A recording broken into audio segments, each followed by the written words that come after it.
will show up at Bow's End Tavern. Okay. Mm-hmm. And this is okay. So, Anchoretta came back to the group because she went and investigated where the hell is this guy, and they're like, "Oh no, he went there." But why would he go there one of the rowdiest nights of the year? Dun dun dun. Oh yeah. And for the record, he is here and he does have a reason to be here. It's not. It's only contrived in the sense that I wanted him to be one of the tokens here. But I didn't know you guys were like zoom. I didn't know you guys were going to hone in on just that one fucking NPC the whole entire damn session. Like, no, the precious snowflake, we'll protect him. So bam. But with Kendrick talking to Rosie about potential outfit ideas for his frogs, and Coretta is like, when she got back to the group, no, I swear, okay, you can leave him alone. I swear to you, he said he didn't want. Then Goswin was like, okay, that's not my problem, or whatever. And during, but since you guys were never looking, you didn't realize Alina was just wandering off on her own, being the ADD Alina that she was. And so when you get there, she's not there. Oh, I guess she had something else to do. Yeah, like join the GM lair.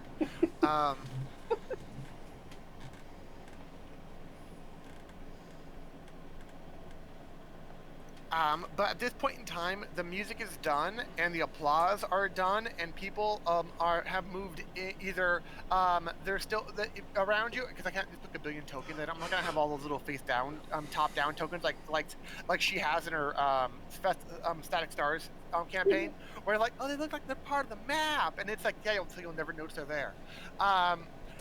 But yeah, all those tokens, yeah, just because this space is supposed to be packed. So even though there's not currently a lot of music by Aurora Luna Witchstar, there is still like some ambient music going on from somewhere, but you're not quite sure where.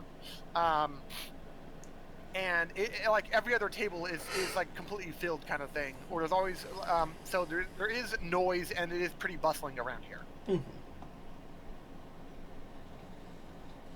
Greta just keeps on like batting away your potential arguments and protections of Drazimir.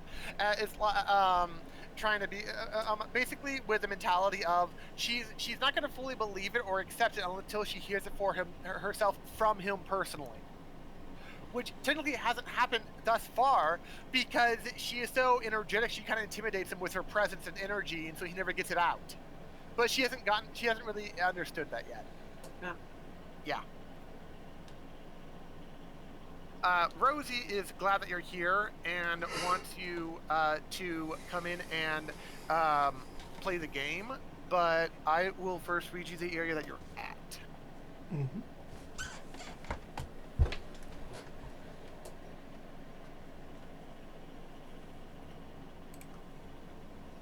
You are at the patio seating. This outdoor seating area is fenced off and is open to tavern customers and non-customers alike. The patio doors and the front doors leading into this building are closed except when the tavern is open, which is currently. Yay. Up to 35 students can be typically found here during the open hours, eating and chatting. Additionally, at least 2 older students employees work in this area as servers. But they're really busy, and even if you even vaguely have the vibe of, okay, they're busy, I don't want to bug them, even a little bit, you would leave them alone just because they are swamped today, because it's like today's the opening day kind of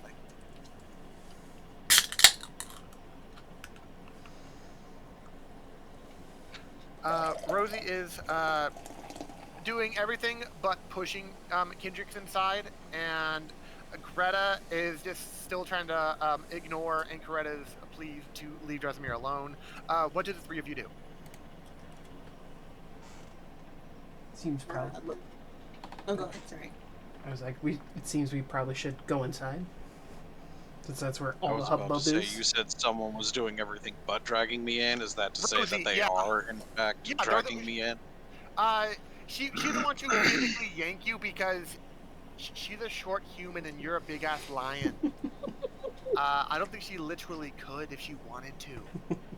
But clearly she needs to join the muscle building club.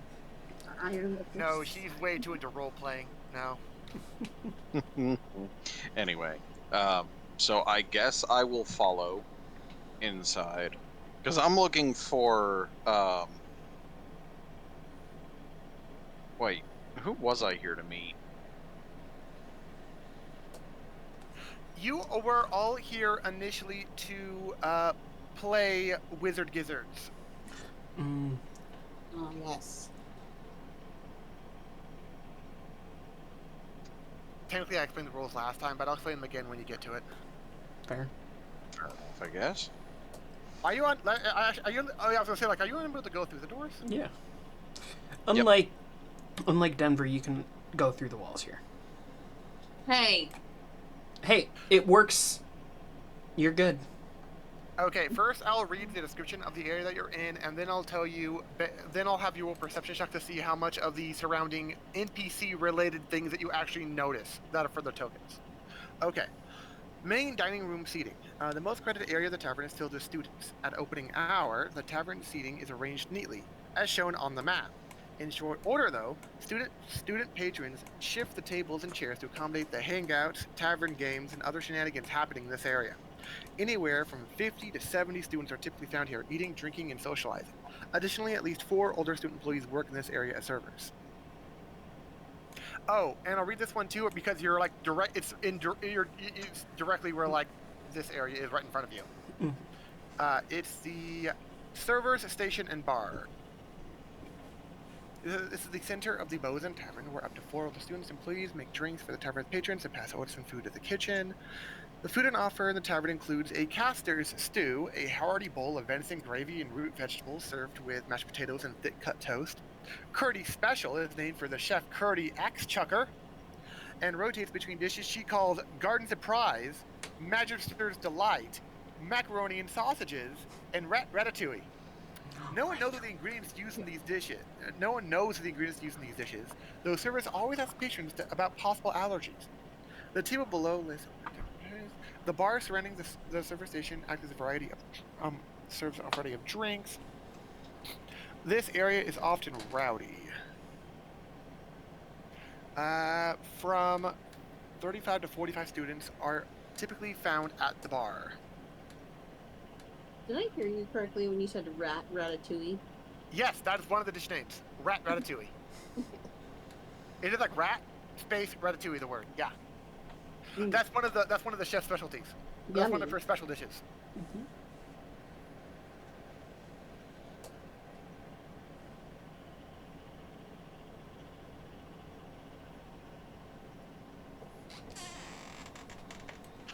However, since you're new to this building and the manager has never seen you before, he will actually come out from behind the bar and greet you personally. Is it the L one? Oh, it's the other one. A nice guy. He is named, he introduces him as Tolk Tusktooth.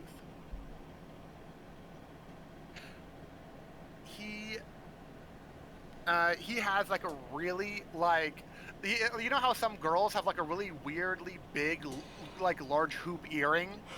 He has a really fucking like think of it like pirate style, like really big hoop earring, but it's like really like solid gold and like it's really beefy. Like like there's no way his ear should hang lower for how thick that fucking ring of metal is, but it's still just being like a regular hoop ring.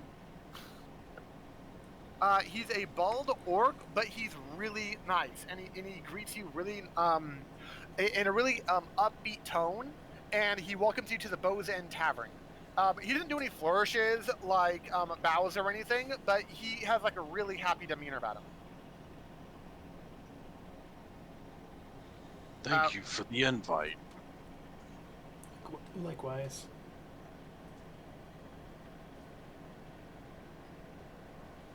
Anchoretta wouldn't really reply. Maybe she'll like nod her head.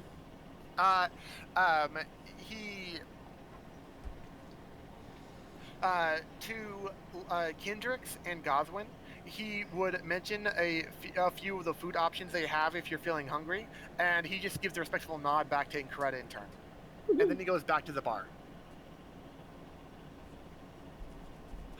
And now I will need the three of you to make perception checks. Crazy. Oh shit. Maybe I should open my character sheet. You don't already? That would be a thing you should probably do. Yeah. I always Okay. had mine open right as I open Roll20. My laptop's some going really reason- slow. I was about to say, I don't think it's your laptop. I think it's Roll20. Oh, okay. Like it's very. Because I clicked loud. that like 10 seconds ago. Damn. Okay. Perception glasses over there. Your picture's all fucked up. Oh, what the fuck? Why is it? It Oh, doesn't there we like go. you. Is that better? Oh, hey, and Coretta joined us. Look at that. Yay! Let's see the pictures better. I mean, Oh, Kendricks didn't, but I mean, the other two are here. As far as the names in the bottom are concerned. I'm just talking about portraits. I don't bother changing the name down there. I didn't either, and then Jesse was like, no, you gotta change it.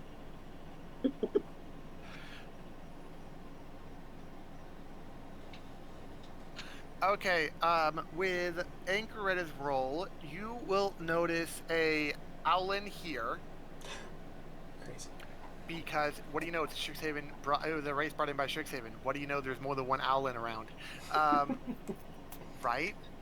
No, Wait, that's I not actually allowed. see stuff with my 8? Yeah. Oh. Partially because he's right fucking in front of you. Oh. He's at the bar, tending bar.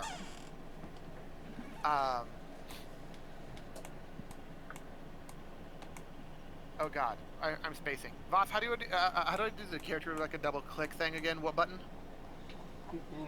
What, to show the portrait? No, to show the character sheet. So I can get the portrait Oh. switch from there. Alt. Alt, okay.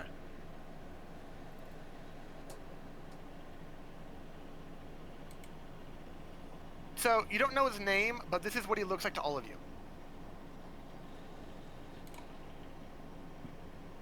Oh damn! Roll20 is lagging. He looks like a dog. A little scar above the eye. Crazy. Yeah, he looks like he's like, cool, dude. You wanna get some beers? That's actually not how he is. Well, he looks like that. Told you, if I ever were to show any of you like one of the things about one of the characters, you'd see like paragraphs upon paragraphs about details. That I don't know how the other modules do it, but they give a lot of fucking detail to try to give you motivation and personality to help you direct how they should act in the scenes and stuff. I hardly ever see any details that are like that. Like with the fucking Vandelver below. It's just like, yeah, this guy's a member of this guild. Yeah, that's it. It's like, oh, here. To be Have fair, that was the- basically how it was in the very beginning. The biggest reason that these books have so much detail with them is because they worked with the lore team from the Magic the Gathering side to make sure that all the characters were fleshed out. Not to mention the fact is part of this is a fantasy where you're trying to get to know your classmates more than just, hey, they're an NPC. That's the relationship concept happening. That's fair. So you notice him, but that's all you really notice. The other two people. We see something. There are two other people. It's like, yeah, they're like, well, this is a really busy bar. What's going on? Let me look around real quick. You notice these two people are over here. It doesn't look like date vibes, but they're talking about something or other, and you can't really tell because, let's be real, you didn't nat 20 fucking lip reading. You notice two people over here that you don't normally see together. If you know anything about them, you would know particularly why thus far. Unfortunately, I think the only person who knows at least one of them isn't here right now. I'm right here. What are you talking about? Oh, I thought they Timothy's, were Alina. Yeah. No, that's Lorene has turquoise hair and like pigtails or whatever. No, Pigtails. the player. Oh yeah. character. Well, technically speaking, you all met this guy in the first day, but you decided to leave him alone. Well, yeah. We're trying to do stuff, and he didn't end up being part of the stuff. I didn't. It just don't like how they kept on doing. I told you before. Like they just had basically every single person. Hey, join my club. Hey, join my club. Hey, join my club. And it's like, okay, right, you just turn it down a notch, man. No. So I just had him not do that as rambunctiously as everyone else would have. And you are able to notice these two people over here having a not a heated discussion, but a higher than low energy chat about something. But you can't tell from this distance because there are a lot of people between you. Fair. As far as the kind of fine people you recognize in like a sea of people kind of thing.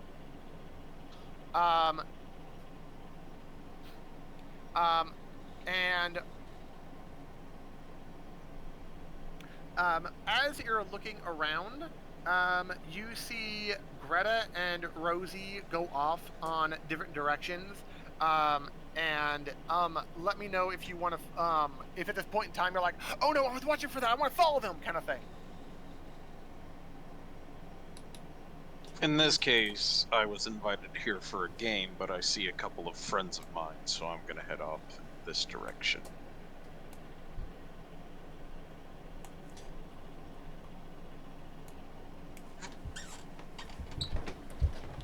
I think Incoretta should probably follow the. Because you other person we didn't came mention with. I saw anybody over here. You didn't. You Like, didn't roll I, high as enough. a You player- were pretty far away. You were, It's like you I didn't see roll. him as well, but yeah. Yeah, I, but as a player, see it, but yeah, you didn't but mention that it's my one of those character things. Yeah, if you you didn't roll like super well, and they were, this is like mood lighting. It doesn't hurt your vision, but it's still like evening kind of mealtime restaurant lighting, kind of light. So it's not like it's not like fluorescent or anything like that, where it's obviously bright even super far away. Mhm. And you didn't roll like near a 20 or a 20, and they're like polar opposite side of the fucking location. So, Mhm.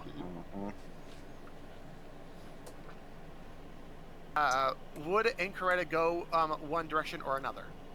And Greta would follow Greta and use it as an opportunity to continue trying to persuade her to back the fuck off. Would you be talking to her the whole entire time you were following her? Yes.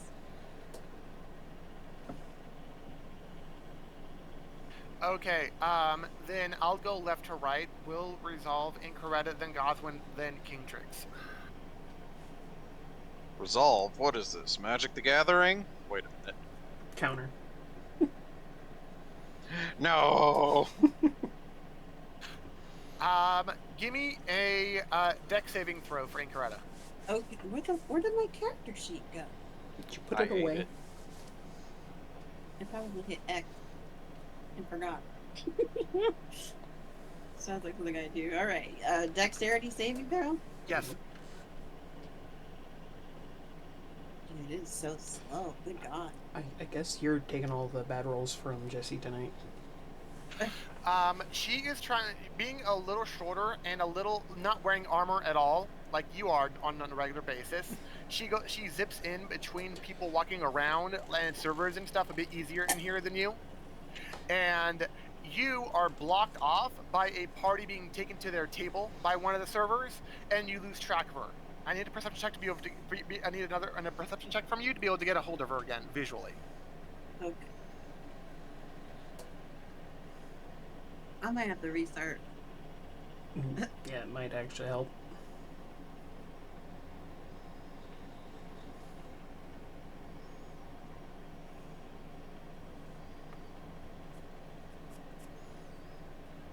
Since you are looking specifically for Greta, and she is actually beelining toward this area, so you are noticing this right here now. I'm noticing what? Sorry. The token up in the corner. Oh, that's great. Hold on. Give me 1 second, because now I can't even move my damn camera. Oh, there you disappeared.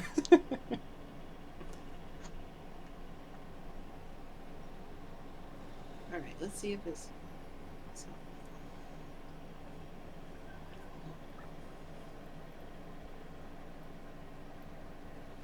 Graphics performance notification. Oh, I forgot to turn back on that one setting. That one setting? Yeah, you know the graphics acceleration? Because whenever I stream anything, I turn it off because like that's what stops the stream from happening on Discord. So when I bootleg shit, I turn it off. But see now Roll20 is working perfectly. Yeah, we should finish that one thing. Yeah, we should. Hey, look what I found! You see can't that see. Incaretta finds Drazimir, and with someone you haven't really, talking to someone you're not really familiar with. He looks like a vampire. He's not actually. But if your character doesn't necessarily know that, if as Incaretta you initially think that, you can give me another perception roll to try to discern specifically what kind of race he is. Okay. Oh. Dude, he's a fucking vampire. Oh God.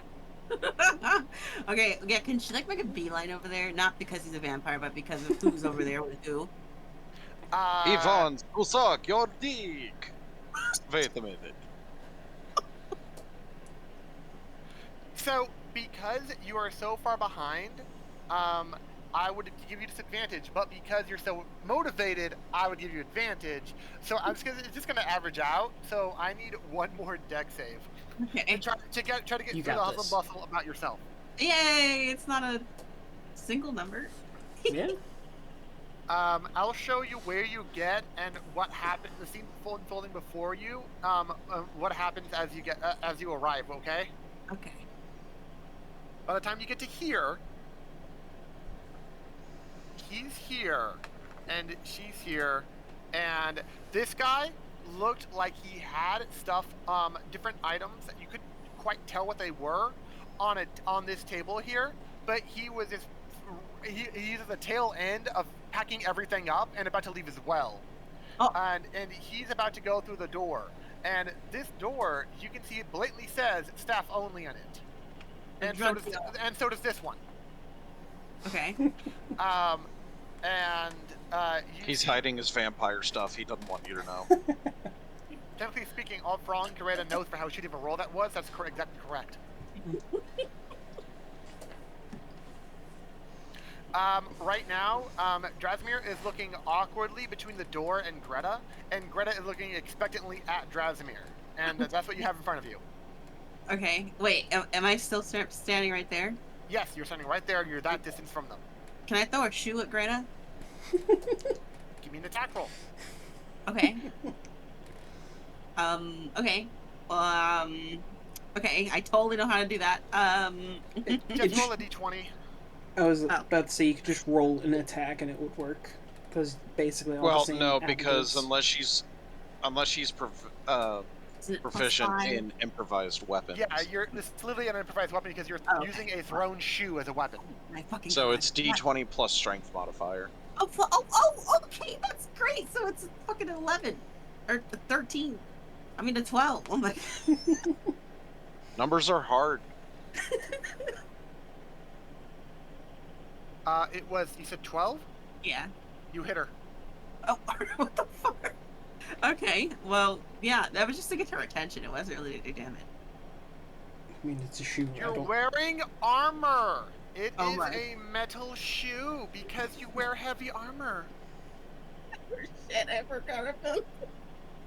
To be fair, it doesn't specify, so it would be 1 plus strength modifier and damage. Unless you have Tavern Brawler, which changes it to a d4 plus strength She does not have Tavern Brawler. You guys are not high enough for that. She didn't go for a feat like that, no. My statement stands. What does Greta do? It bashes her in the right shoulder, and it makes her lean forward a bit, not to be fully falling over all the way, but like take a couple of steps almost into Drazimir, and that makes Drazimir back up almost into the door because he's like, what the fuck's going on right now? Because they're focused on their business, and they didn't know that you'd be coming around,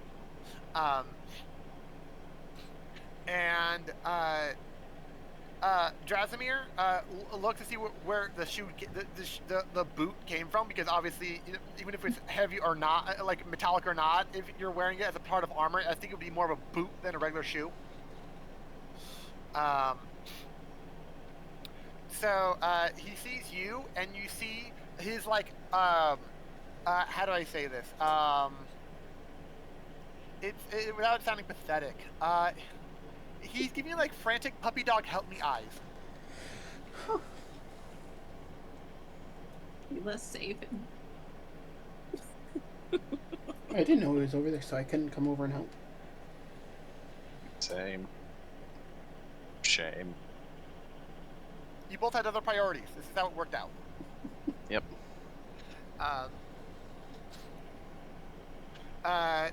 Greta turns around, and she's like one of those, puts her left arm to her right shoulder, and like winds her arm up as if trying to, like someone who has a sore shoulder, like stretches and stuff a couple of times, and turns around, picks up the boot, hands it to you, and like, it gives it back to you with a smirk, and you can barely hear what she's talking about because you're still really close to like this area of the whole tavern, and it's a bit louder. Back here is actually a new area. I'll read you the description.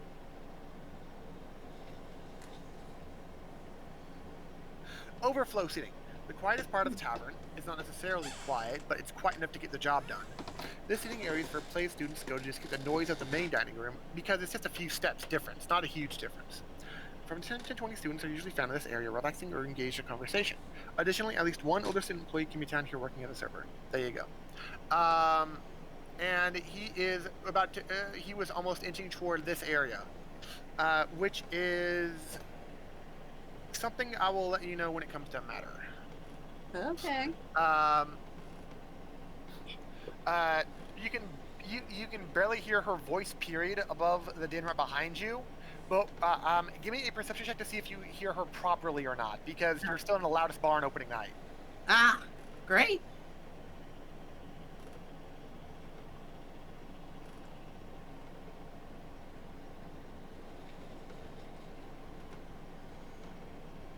Sauce, can't I like hear with my fists or something? You know, like if I listen with my, there we go. See.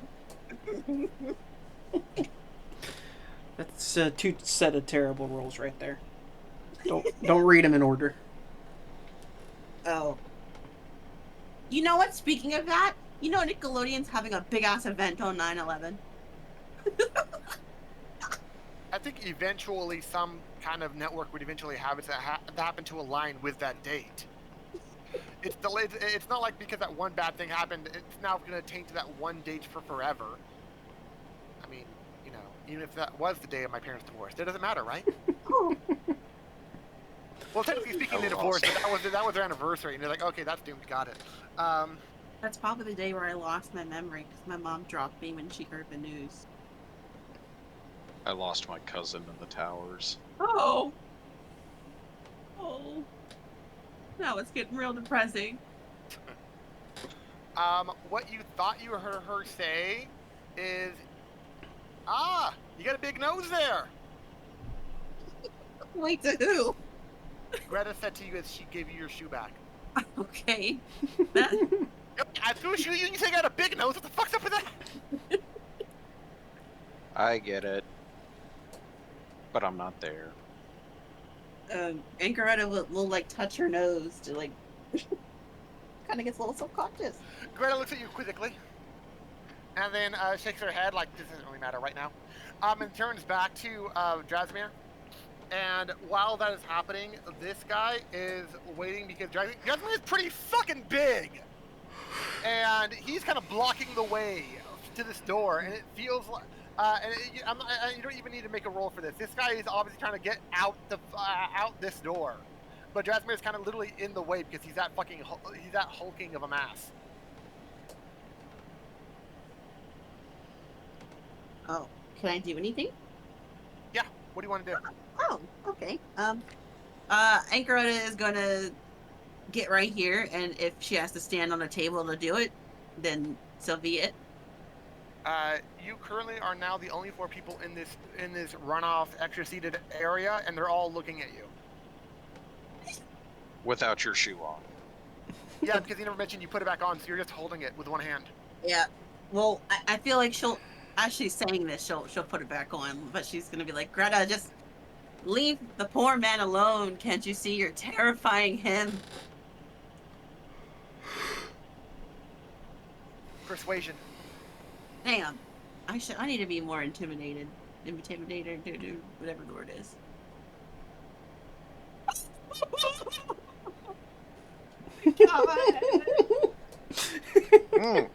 I rarely ever see rolls that low. I think this is the first time I've ever seen a 0 on the scoreboard. Jesus Christ. Greta gives like from the diaphragm, kind of like like you told one huge knee slapper of a joke. Like, oh my god, you're hilarious. The guy in front of you, who is the obvious, like, Edward Cullen motherfucker, he is just, like, antsy-winning, looking at the door, kind of like he almost, he looks like he's about to do one of those, I need to go to the bathroom kind of dance, kind of, like, shuffles, but you're not quite sure. He holds on to his backpack really tightly, though. It was a drug deal, I knew it. but why would an innocent guy like Drasimir be involved in a drug deal? You know, It's blood for vampires. Did you want to do or interact or say anything to anyone? Go ahead. Right now? Yes.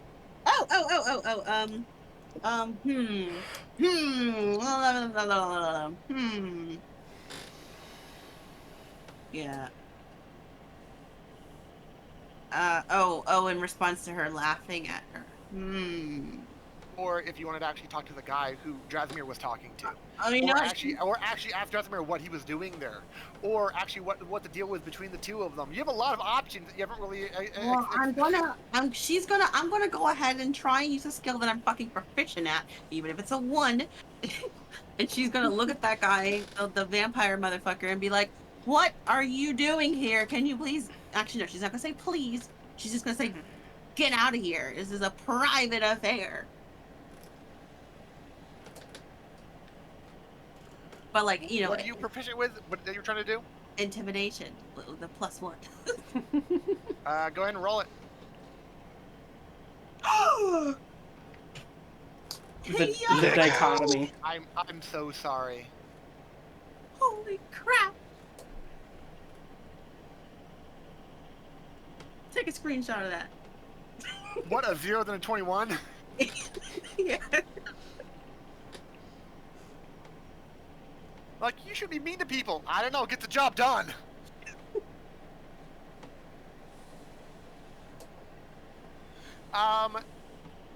You get like that, you get like a real guttural tone, and you're like, your ultra, like, fight or flight protective senses come out, and you just threaten him to leave now. And, you have, give me a perception check. That wasn't a teacher or something. It's a very low check. Oh. For the record, you passed it. Yeah, I told you it's very low, but I just wanted to make sure you still had it. Because I was gonna laugh at you and since something stupidly obvious if you didn't get it this low. Like if you rolled another nat 1 or some bullshit. From the ambient noise, you can't necessarily hear, but you could smell that you just made this guy piss himself.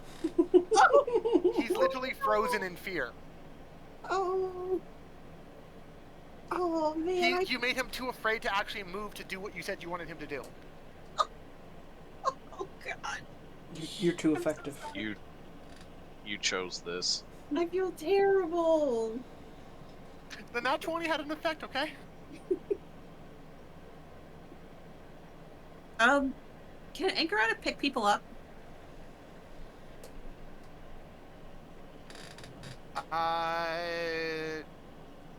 Not non-consensually, unless it's an attack roll, Oh. because consent matters. It does. Thanks, D&D, for teaching me that.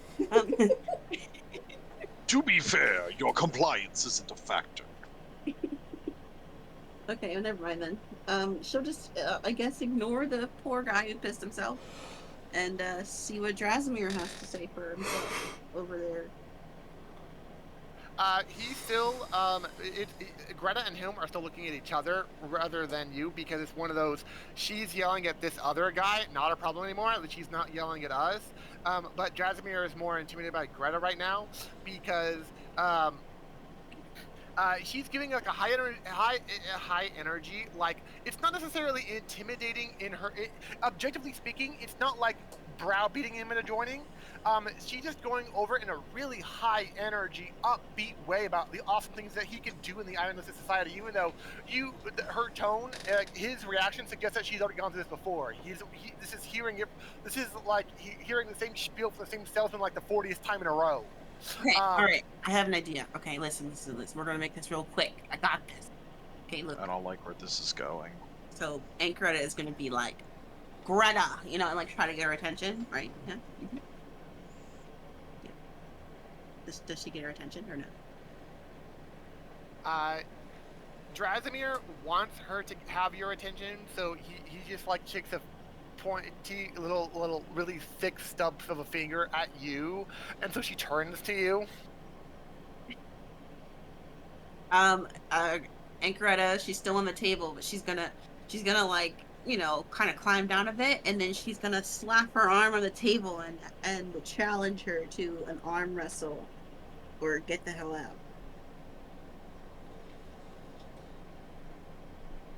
out. Greta accepts in a heartbeat. Okay, and Aunt Greta wins. Greta's gotta leave the area. But as you say that, Greta does like one of those little like peace sign with your fingers. She like points to her eyes, points to Drasimir. We're not done here yet.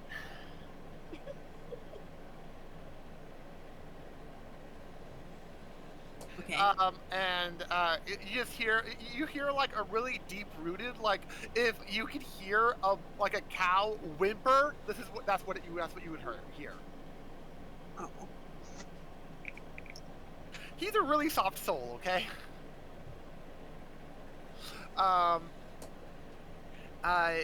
Okay. I will need an athletics checks from you. You got this. Okay. This is the very beginning of the match, where you are both completely even, and right when it starts. Let's see how you do. Okay. Oh, thank God. Not bad, not bad. You take an early lead, and Greta is happy for the competition because she does not normally get this good of anyone competing with her on raw strength. Okay. Good. Okay. Next turn. Oh. I didn't say how she was doing because she's also in this competition against you. Well, I thought that's. Oh shit! You're right. You did say that. Oh my God. I'm so sorry. Ignore that 15 then. It's.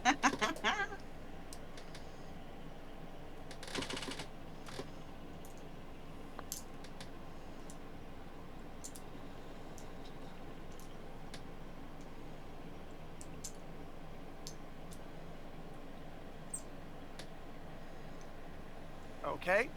Due to how the two first rolls matched up, you have an early lead, and we're gonna keep your 15, and then let's see how she's doing.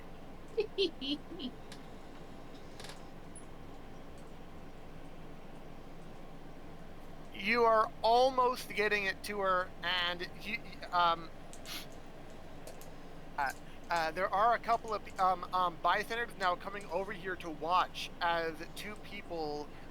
Because by the way, after you joined for an afternoon, but you did leave her after officially joining, and so minor word has gotten around because you have to actually officially update the roster of your clubs and jobs and everything with the proper list of students who are actually attending it and stuff. So you're actually currently known as one of the Iron Lifter Society members right now.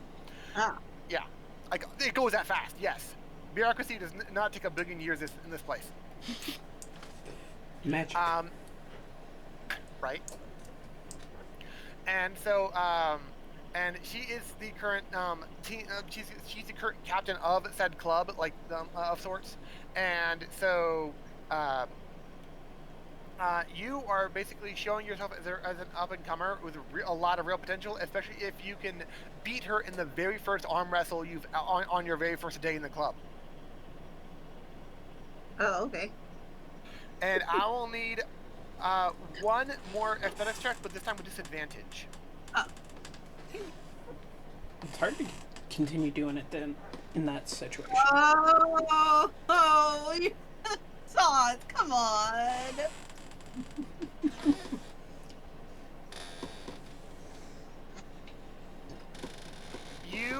Because this is what I want you to realize. This is how it played out. You were evenly like elbow to elbow, straight armed, very evenly matched, and then you got her down low. Okay, you got her down to like that 45-degree mark. You're like, okay, yeah, I got this. You got her down really low again. You're like, okay, I'm gonna have you touch the fucking table. I'm gonna have you touch her, and then right when you thought you were gonna finally finish it. You see that she has a reserve of strength that you weren't like. I guess she's got for a reason, and she literally holds you off. She does not bring you like swing 180 back and then magically you lose. No, not that extreme. But you don't know how someone like a full foot shorter is just holding you off. You had such an easy time thus far. That's because you kind of both tied at 12. Oh. So she didn't actually lose out and now officially lose the match yet. Well, also, I think, you know how there's Cocaine Bear? What? I mean, she drinks a lot, so. Like, there's Cocaine Bear. It's like an actual, like a bear. So a bear basically got into like a crap ton of cocaine and went wild. I think she's like a cocaine dwarf or whatever the fuck she is. You think she has whatever the MTG D&D version of cocaine is? She thinks she does it. Yep. There's only one Would explanation. you bring that up? No. I mean, maybe Anchor might think that, but You're like, that's a wild accusation to bring up with your co-worker, friend, captain of your team in a public setting like this. Jesus, No. what is this? Coke strength? Well, yes, I did have a Diet Coke earlier. Not eat. Okay, good for you. Anchor is not that mean. I am though. One more athletics checks but a straight roll. Okay. Alright, here we go. Alright. I think the god of strength is like poured red or something. I don't know. Well, whoever it is. Yes! What a Hey. sexy number. That's pretty good.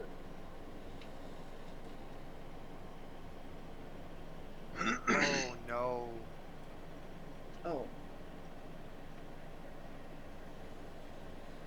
I rolled a nat 20. No! Sauce! You could have I rolled, can screenshot it to prove it if you want me to. I swear to God I did. you could have rolled any other number. Instead of like at their right above, like hovering a nanometer above the fucking table, she brings your arm over to the even point, and now you're 45 degrees into losing. Damn. And you hear a couple people cheer behind her because she does have her own fan for her raw strength. This isn't the first time she arm wrestled someone, okay? Has she ever lost? Yeah, she's not perfect. Oh. But she hasn't lost on campus here. Like on campus, as far as the campus knows, she hasn't lost. But you haven't really got to know her that well to ask about that kind of thing, because you don't really ask her that kind of stuff. I know. Anchor is a businesswoman. One more athletics check to see how badly this goes for you. Wow, Sauce. Watch me roll a nat 20. Oh, okay.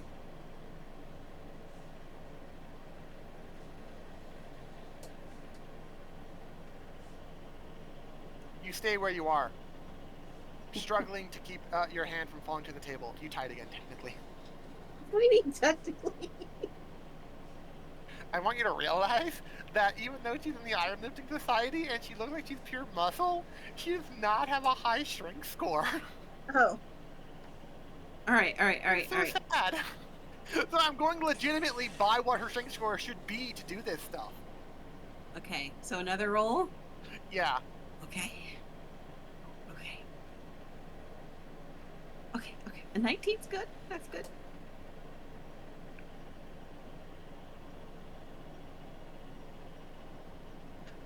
With that roll, you don't know what happened. did someone like sucker punch her from behind? Did all of her muscles go limp at the same time? You don't know what happened, but for whatever reason, you literally lose all resistance against your hand, and you slam it against the table, and you win. Yes. Okay, so but like Anchor. Okay, mechanically speaking, she's a -1 in strength, and I rolled a 2, so it became a 1. Why is she only negative in strength? These are just NPCs they made and gave personalities. They didn't give them legitimate like character quality stats and shit. This is really bad. No, because that would make She has 8 strength. Jesus Christ. Alright, well, Anchoretta is not very cocky about it, and she just kind of smiles and says, you know, a deal's a deal.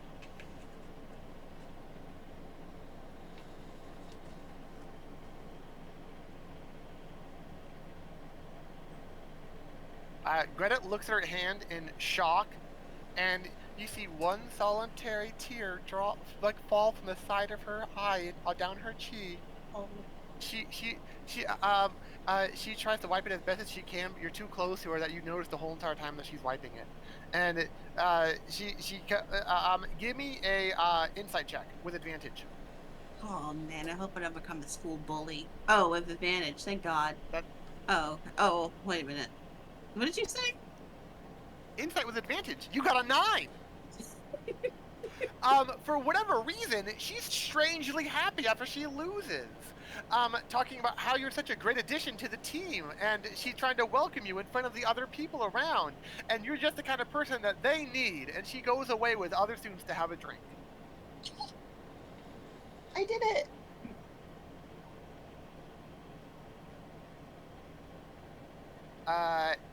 Yep, and we'll get to what you deal with your vampire dude and Drazimir after I have my 10-minute break because my food just got here. Oh, okay. So, BRB. Enjoy! I will be right back too then as well. Oh my god, everybody's leaving. I'm not leaving. You still can barely fucking hear him. I need a perception check from you to see if you do hear him. He checks really quietly, okay? Okay, you do hear him perfectly.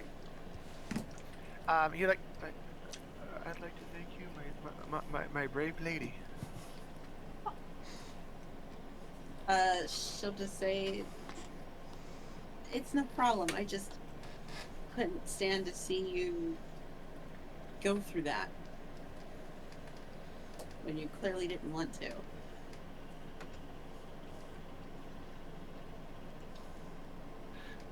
And he nods a couple of times in complete agreement. He's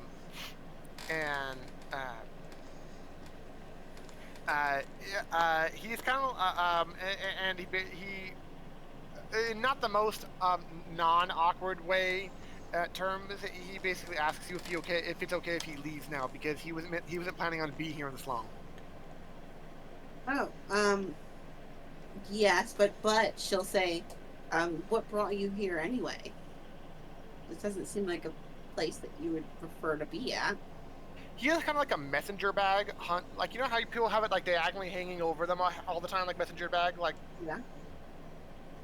He's too big for that, so it's just over one shoulder, like someone would have a purse, because he's so big. And he puts it like he holds it tightly, and he puts it a little bit behind his back, kind of like from his side. Yes, a satchel, but it's literally like what you look up a messenger bag, and that's what it's going to be. That's the kind he has. It's not my fault. His parents were actually like postmen of this world, so whatever, sure. And so. You notice that even because you're looking basically right at him. Otherwise, I would have to make another check for that to be like how antsy is he when you ask this. But you're looking literally right at him, so you would notice this. He's like, nothing, no, untowards or anything. I just needed to do some business. You hear you see that his eyes quickly dart between the guy you made pee and then back to you, kind of thing, a couple of times, out of sheer anxiety. She'll just pretend that she didn't notice that and just be like, okay. I mean, like how you really didn't notice that Greta was faking it like the whole voice thing, where it's like, "I'm so happy you won and I lost on your very first day in the club. That makes me so awesome as a teacher, right?" That kind of shit. Yeah, it was obviously one of those things that people try to like talk happy to mask their "I can't believe I lost" kind of mood. Yeah, that's what she did, but you couldn't tell. Oh my god, I thought. No, you couldn't tell because you only rolled a 9. I had to check. No, the 10. I know, but like in my head, she was crying because like, someone finally beat her, and she has a worthy opponent. Which I mean, would make sense with the role I made. That's as far as what Anchoretta knows. That's what happened. Right.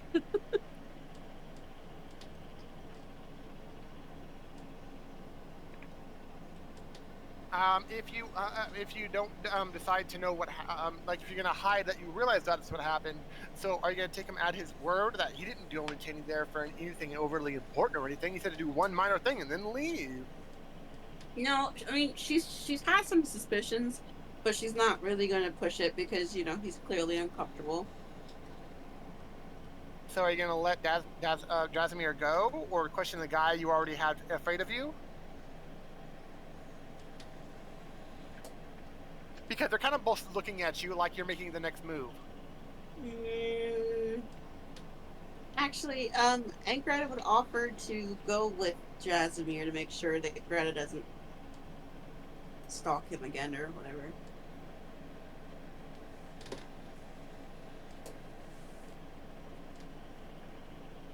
I think, oh, no, that'll be okay. I'm just going directly to the dorm. She doesn't bother me there. Okay. All right. Well, then she won't.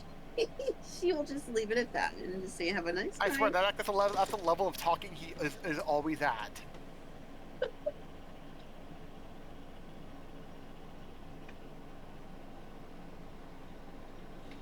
And then she bids the vampire farewell.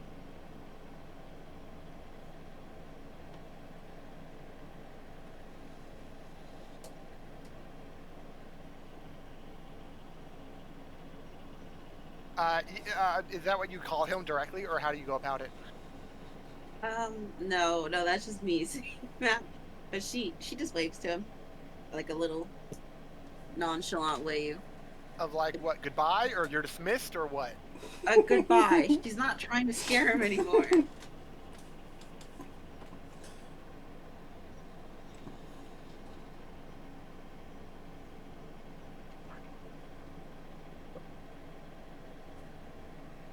And they both leave through this door.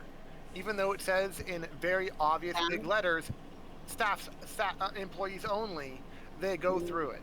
And but they don't push it hard enough or anything like that. It's a big enough door. It's a heavy enough door where it's not like they push it open in like swings and maybe like you can see in through it or whatever. No.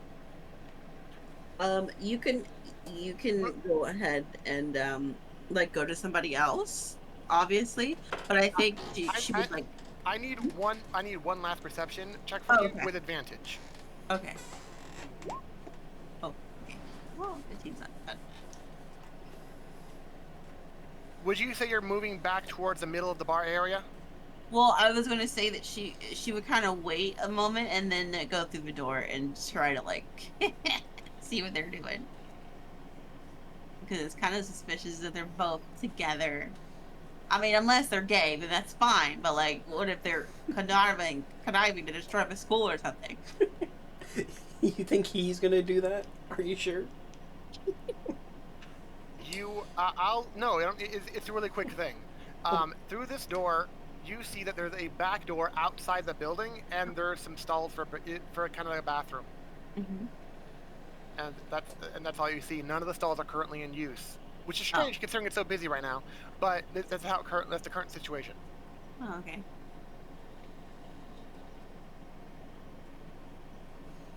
So then, yeah, I guess she would just go and sit at the bar and wait. Okay, with that perception check, you did hear some like while you pass other tables along the way coming back and stuff.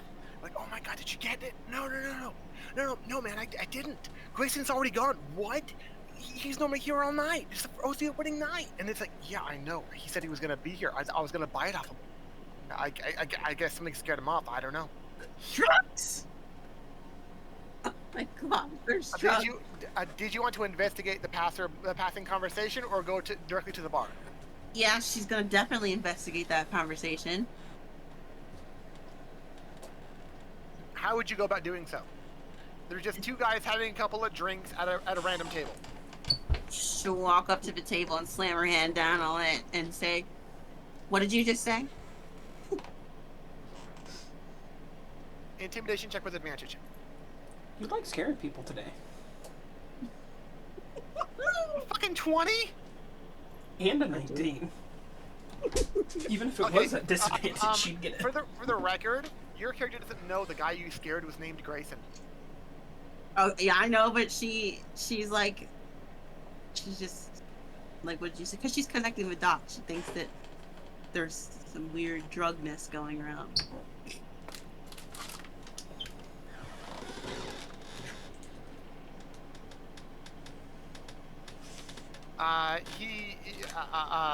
Not quite, you didn't make him pee his pants, but he's wordlessly, with a shaky hand, gets a piece of parchment out of his pocket that's rolled up, and he unfurls it for you, because he doesn't want to have you do someone as important as whose time is important as obviously as yours. You don't want to waste your time, so he unfurls it for you, and like, I was just gonna get this stuff off of him.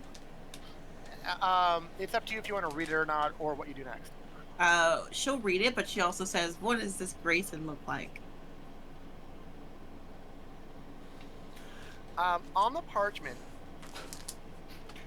is a list of it looks like what you would do for like a shopping list. Okay, you're like, oh, I need how many eggs? I need 2 dozen. Or like, how many bundles of grapes? I need 3 of them. I feel like a lot of grapes. Shit like that, where it's like an item and then a quantity kind of thing. Mm-hmm. But it's of common and uncommon magical items. Oh. You literally scared and made the magic item vendor flee. Oh my god, I thought I was like busting the major drug deal at the school. No. Well, what does he say in regards to what he looks like? He describes the guy you saw and you made her fade earlier with like a perfect description. Okay, then she'll just say, well, okay, she doesn't want this to be awkward, so she'll just say that, thank you, that's all. And then just walks away.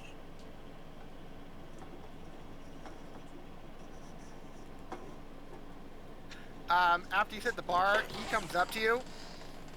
And you can't really tell based off his normal face, but he does not look like he's normally in a good mood.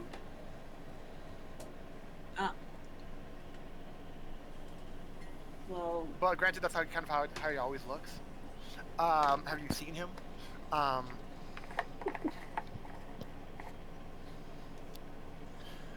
He gets down. Since you're sitting down at a school, he puts like one winged arm onto the bar, and he leans down to you because he's kind of fucking tall. He's like 7 feet. He's a really tall. He's a pretty tall dude. Like, so I've heard you've been scaring some of our customers. We can't really have that here. oh shit. Because you've literally loudly, publicly intimidated multiple people. You are literally making trouble at a public place. Okay. All right. I apologize if that is not the custom of this school. You see, I am new here, and in the Hordlands, that's just how we do things. Persuasion disadvantage. Oh.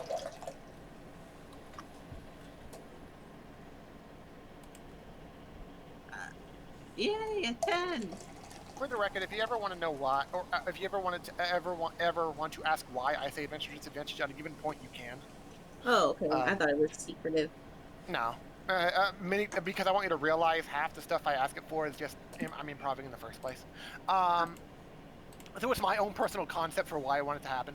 I give disadvantage because people from all over come here, but they know to act fucking mature because it's a college. They want to join a university because they know how to behave in a society. So you got disadvantage for that. Because saying I'm from somewhere different isn't the best excuse. Okay, all right, you got me there. He raises a ridged area above his eye. It's not even fully a brow. Just like Shuvadri doesn't really have brows per se. Yeah, no. And you see a few of the feathers of the disheveled feathers ruffle as he goes like, because he thinks you're trying to be funny. Because that obviously wasn't a good answer. It's like, let's not have it happen again. This will be your only warning. Then he walks off. Okay. Goswin. It's my turn. Sorry, it took forever. You're good. We did have the lunch or dinner break. I didn't expect you to do all that shit to try to scare everyone the whole time. Also, you say you're good. I will hard disagree based on the responses of the people around her. I'm definitely leaning more towards the evil side now. I mean, Anchoretta is lawful evil, so. Mm-hmm. Not really showing much of the law recently. Right? Because okay, now this might be cliche or just my perspective on it because everyone looks at it differently. But when I consider lawful evil, I always think of someone who tries to play the system kind of thing. It's like, sure, I'm doing things lawfully, but I'm doing it completely in a fucked up, selfish way that's always going to end in my gain kind of thing. One of my favorite ways of looking at it, the epitome of lawful evil, r/malicious compliance. Oh. Oh, you want me to do this? Are you sure about that? Alright. You asked for it. That sounds scary. Don't do that. While you're on your way walking up there, Goswin, give me a perception check. Perception. The gasp. It's good enough to know that. So you're able to hear snippets of their conversation as you walk up to them. Okay. Mm-hmm. They are talking about art designs and about different hues and art styles. Mm. Yeah. And as you approach them, what do you do? Do you approach it? Do you greet them in any particular way? Do you approach one and ignore the other? What are you doing here? I would more so approach Aurora Luna Winterstar and ask, may I sit?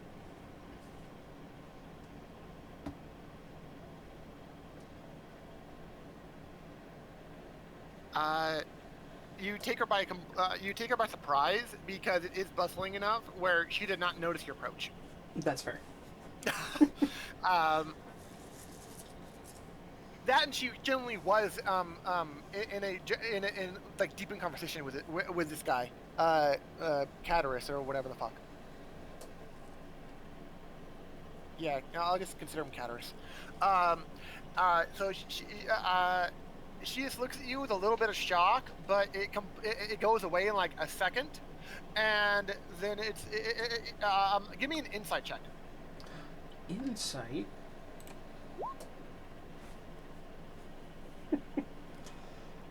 You can tell that it's more than shock. You coming here is a pleasant surprise, and for her, it's a pleasant as far as her not expecting you here. It's a pleasant surprise rather than you're someone random here. Okay, whatever. No, from what you can tell, she enjoys your company, but is currently masking it by by doing the whole entire, oh, it's cool, I'm cool, kind of mood right now. And so she's like, oh yeah, go ahead and sit down. That's fine. That's fine. Because there's no way she would allow herself to appear that way. Especially in public like this. Fuck that. Fair. But obviously the only way you ever got that kind of info is because that fucking high of an insight roll. Oh my god. Yeah. You'd all expect to add cleric to my classes?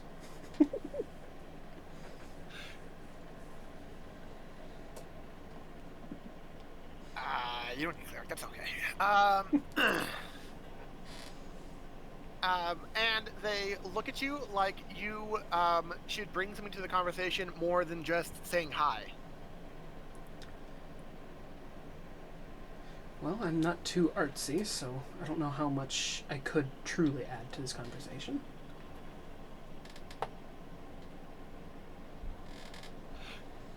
Give me a history check. History? Where is that? Above insight. It makes sense right now. History, art does not compute. Yep. And so you end up just sitting there awkwardly with them.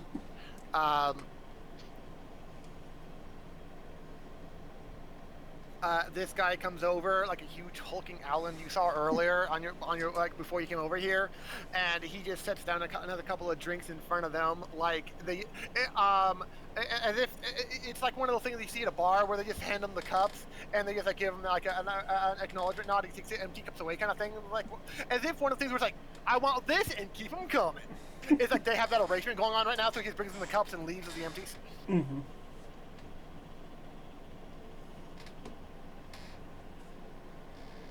Give me a perception check to see if you notice anything about their drinks. Are they spiked? One, it's a tavern, so it's fine here. Yeah. They do sell alcohol here. I mean, it's fine at the other place, too, apparently. Well, not officially. Greta just has a hookup. Mm-hmm. They don't only sell coffee and tea over at Fire Joel Cafe. Granted, it's like one of those extended forever lists of like you can any tea or coffee you can possibly imagine from literally anywhere they'll know how to make, but still. Yep. Magically know everything.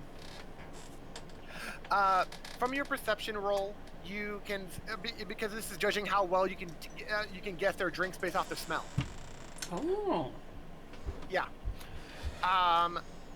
Cataris is having a what was it? Oh god, a sec.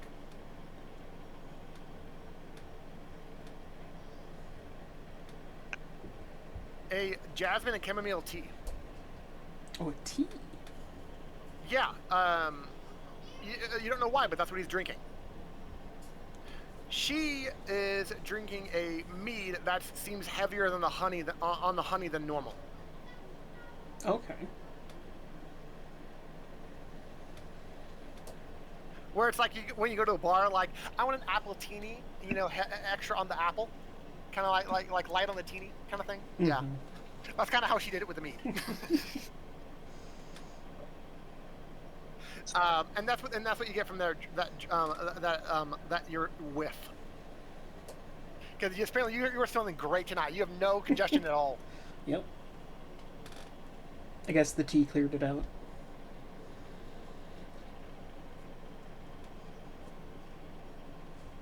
They both take a sip of their respective drinks, and they asked what you think of tattoos.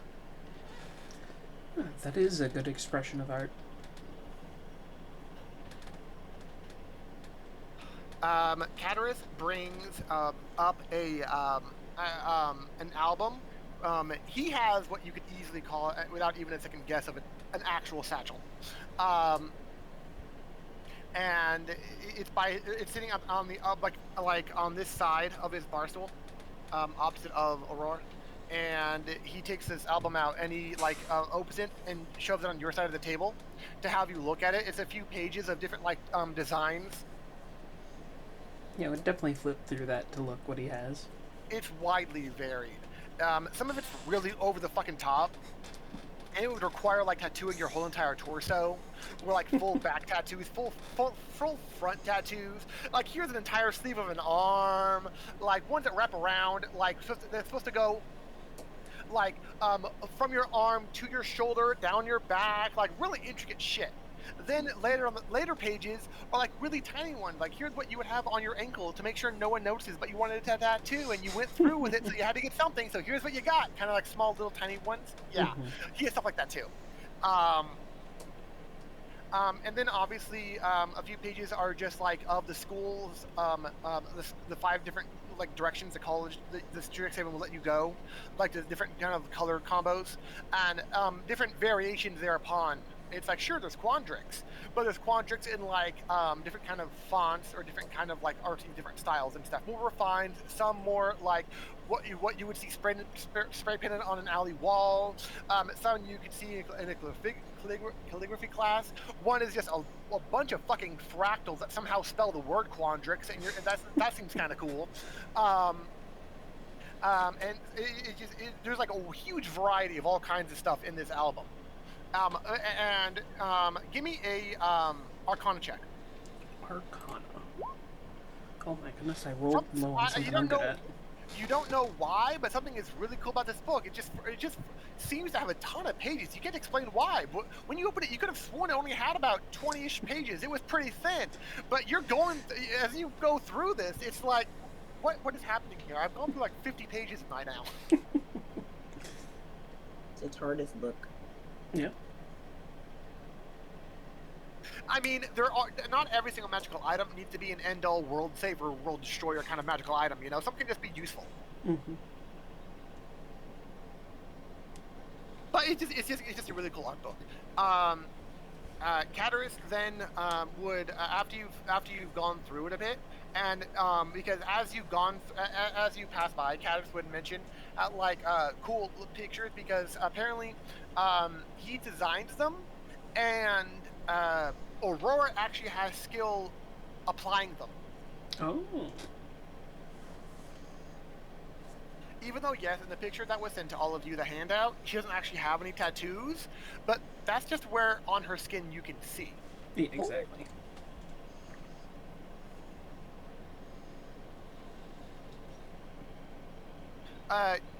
Cataris is bragging about how she's jokes at her expense about how she's the prize for today's games, and she scoffs at him, but looks away a little embarrassed and a little proud at the same time. He clarifies to make sure she doesn't actually get annoyed at him that her skills are the prize for today. Oh. That the winner of today's games will get a tattoo from her. A magical one? Yes. Fancy. And Coretta doesn't know that though. Well, Denver does. And keep in mind, not all magical tattoos are created the same. Mm-hmm. But all of them need attunement, so it'll take up one of your slots if you accept it. Well, it sounds like I might have to win that then.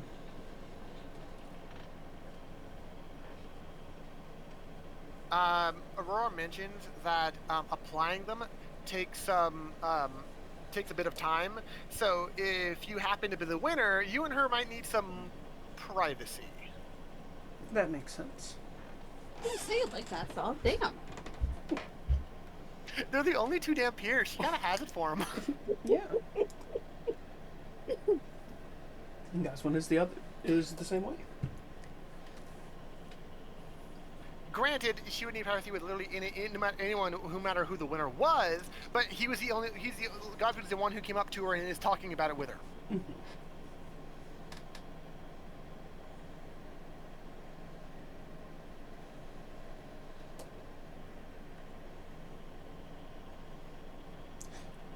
So then where do I sign up for this? She would motion you where currently these 2 people are at a table. At this exact moment in time is around when Kendrix and Rosie get there. And you see Kendrix approach the table that you see your Dragon Chess friend at. Mm-hmm.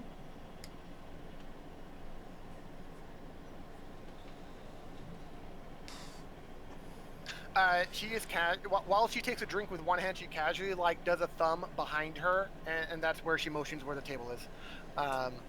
Because by that table is where an area. I put a green square around it on the map to show that these tables are not actually here. This is a cleared out area for the sake of doing this event. Oh. Yeah. I guess then I shall head over there and put myself down. Would I be able to get over there before you do his stuff, or should I just stay here until later? Considering what Kendricks wanted to do, it wouldn't take long. Okay. Yeah. But you did look through a few pages, and that would give him time to converse with the people in the first place. Mm-hmm. So I'll wait over here for a tiny bit before I head over. Yeah. Basically, right as Kendricks' stuff is done is when you arrive. Okay.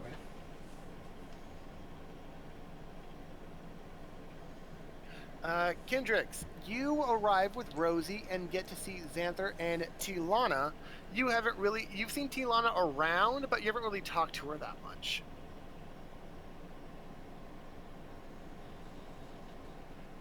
Xanther greets both of you warmly, though.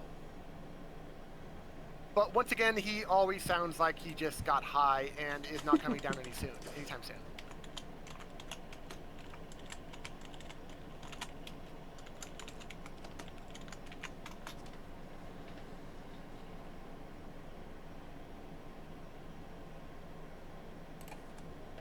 And Tilana calmly asks and to confirm that if you're actually here to partake in the game of Wizard Gizzards. Is he here?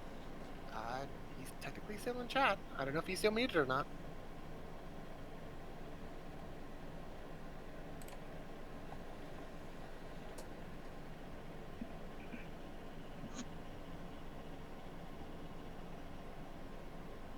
Yeah. Welcome back. I just finished munching. We've been waiting for you. Munch. Hopefully not too long. Yeah. I confirmed that you are indeed playing Wizard Gizzards. And so, because that was really the direct question asked, hey, are you playing this game today? And so you're like, yeah. Well, that's why I was invited here. Why, are you two playing? Xanther is like one of those little two-hand wave away kind of thing. Like he smiles like, oh no, man. No. That's not for me, man.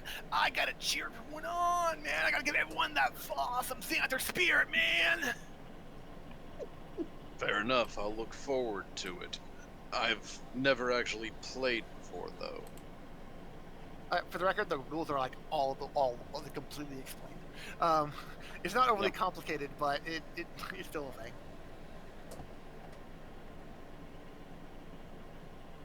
Well, I mean, there are some games where you could have all the rules explained to you and still not be certain when you go to play it.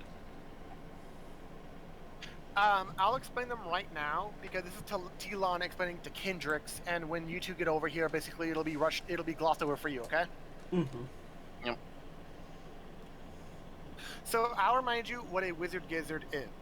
It is normally used in a classroom setting to help with casters getting used to beam spells and aiming it at the correct object from far away, kind of thing. Because you can't just mechanically say magically you always hit them, and explains how you got a low roll, high roll, whatever. It's an in-game explanation for helping with beam stuff. But these are defunct ones that were taken out of the class that were replaced with new models this year, and these are the older ones. Before they're thrown away or repurposed in some way, they're used in this game for sport. It happens every year. This happens, and sometimes more than once a year. But today it is on the opening night of Bow's End Tavern, and so it was like, how perfect could this be? Let's do this kind of thing. Mm-hmm. The schools have aligned. Okay, the rules are simple. Lob a sphere because it's like a box with a button and a funnel, like like angled at the edge, the top edge of the at the edge of the top as well, but it's like the big part is funneled away from the box, kind of thing, as if the little tiny, yeah. So it's like the funnel pokes into the box, and like the big part's pointed away from it. The game takes 1 minute to play, and you need to land. You need to be the person who lands the most because it launches spheres, and they go away when they hit anything. And a person, a chair, a ceiling, a floor, anything. As soon as it comes in contact with anything, it goes away. The idea that technically the real purpose of them is to make sure they go away via your beam spell, but whatever. So the character who lands the most spheres in the bucket during that minute wins the game.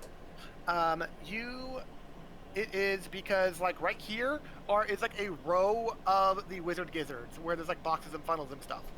Over here is a row of buckets, and the idea is that you want to lob that magical thing into the bucket. So you have to use your magic to manipulate the orb, or you have to angle it just right, kind of thing. But angling it just right is much more difficult than magical manipulation of the orb. So there's that.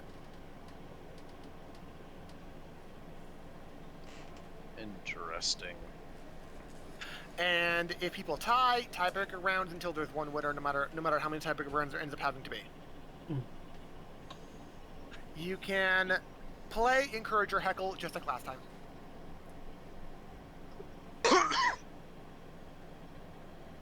And Tilana explains that the winner of the games, Rose is excited at this part because she didn't realize there would be a prize. She just liked the idea of playing this in the first place. Like her eyes light up by that, like, oh my god, it's an award, awesome. That their very own, and she like motions like in a very like over the top way, and not like she's into it, but like this is what has to be done because this was asked of me, kind of like whatever kind of motion toward Aurora. And if you do glance behind you, you see that she's talking with Gotham over at the bar. Our very own, like Aurora Luna Winterstar, tattoo artist extraordinaire. Because she's saying it in a respectful, but in a tone that suggests she was asked to say a very particular set of words. I know what you mean by that. Yeah. Reading the fine print at the end of a commercial. Yeah. That you will get one of a variety of tattoos. Tialana does not specify whether you can choose or who chooses the tattoos, either Aurora herself or you. You'll have to find out what the tattoo will even do for you after you win. But you have to win in order to even have a chance at it in the first place. I see.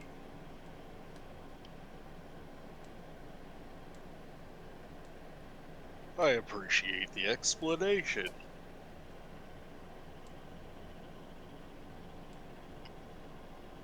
I'm not sure if any of my other friends are going to be joining me in this game, but hopefully it will be as entertaining as you made it sound. I mean, would Kendrick find trying to like lob a magic ball grenade into a bucket fun? More fun than what he had to do at home. I mean, it's like you're going to school for this stuff. This is what you find. This is your version of fun, right? Kind of, like, so he didn't find the martial training at home all that fun because he was more magically inclined. So getting to practice magic and potentially winning a prize from it, yeah, that sounds like significantly more fun than what he's used to. And I need an insight check from you. From me? Yeah, Rosie has been kind of like, I'm not going to go as far as saying the wording messing with, but she's been showing distinct attention to your frogs. I want to know if you realize what her intentions are. Yep. She is trying to subtly get measurements to see if she can make them little costumes for the purpose of making further costumes or alterations of their current stuff. She's trying to get their measurements by playing it by eye kind of thing, by putting her finger on them and stuff to see how like sticky they are, for what material to use, shit like that. Otherwise, if you didn't get high enough, you're like, she's weirdly poking your frogs and you don't know why. But you know why. Mm-hmm. If there's one thing my character's pretty good at, insight and perception. Same. I wish. So I need to confirm. Sai, what's your relationship? What's your current relationship with Greta? What the fuck does that mean? Go to your slide and tell me how many relationship points you have. Oh, I'm so sorry. I didn't even have a slide up. Like, I'm like, what are you talking about? You're going to be king at a public place where there's going to be NPCs that could, and you did stuff that may influence your relationship. I know, I probably went down in the negatives. Okay, where the hell is it? There it is. Okay. Greta currently is at 1. Now she's at 0. Drazimir's at 1. Jesus Christ. Want to make sure it was updated. The sacrifices that must have been made. For the record, he has a cool. He does kind of a cool sounding boon. Don't tell me. I won't. Until I'm not you going to get tell. it. Yeah, I'm not going to tell you any of the boons or banes until you actually achieve them. I forgot that was even a thing. I just was looking over there and I saw that. Yup.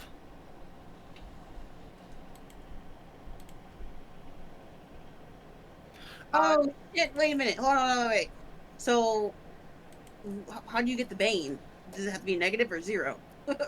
Well, They 0 start is baseline. 0. Yeah, 0 is baseline. Oh, okay. All right. You get so, a bane when you hit -2. You get a Oh. boon when you hit 2. Oh, okay, that's good. So Greta's not gonna torture me for a while. Oh, fuck, a cat!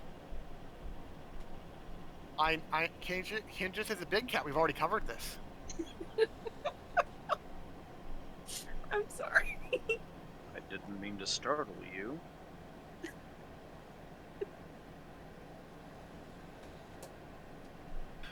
Would Anchoretta, because this is becoming a bigger commotion in this area, would Anchoretta, after being told, hey, don't make any more ruckus, at least wonder what's going on over here?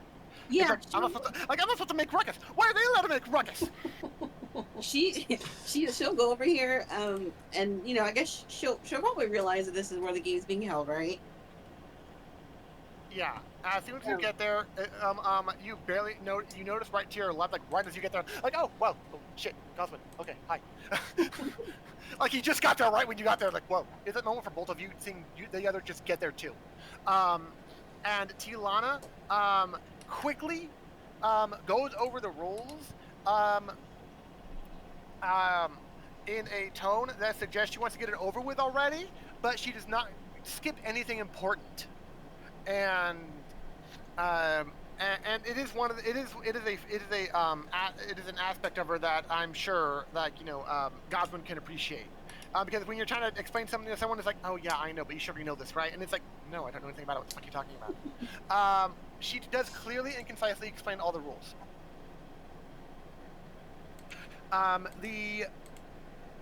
There are 5 people who are. Let me see. Actually, there are. Yes, there are. Sorry, 6. There are 66 people going to play if all 3 of you play. Ooh. Does Yeah. Anchoretta feel like playing? Yeah, she'll play, but she'll try not to intimidate anybody. Would Kendricks want to play, even though tattoos really aren't the easiest thing to show with fur? I wasn't planning on getting the tattoo, but I was planning on playing. But the tattoo gives you immortality.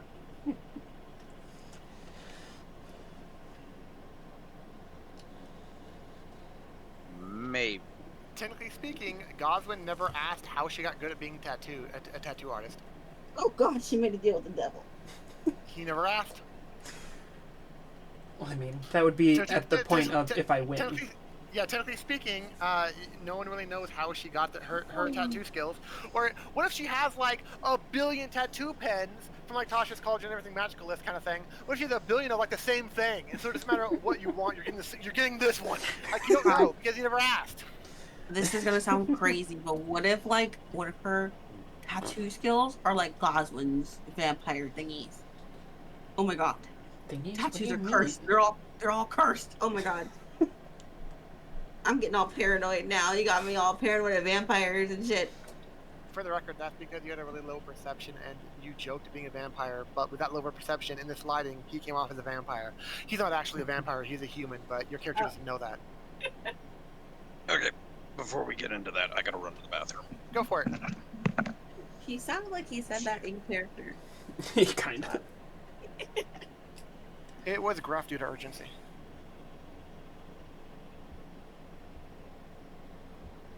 So, I'm still judging about what tattoo should be the reward. I still haven't decided yet. There's an entire fucking list of them. Well, if Just we do can like a- make the look ourselves, I know what Goswin would ask for.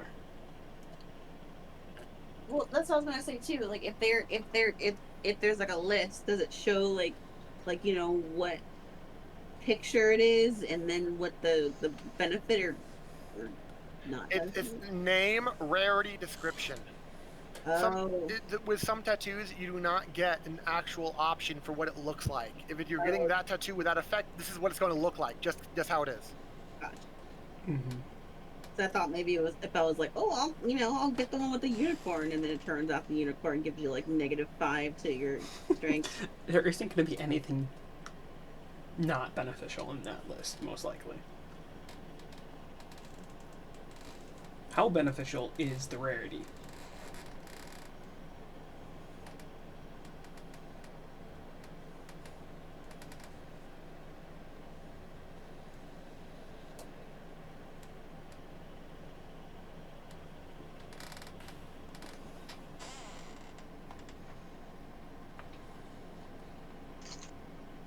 Or the biggest variety ever, where if it ends up being a spell rot tattoo, that you're gonna find like a magic bullet, and it's like, I don't know when I want to use that. Then shit.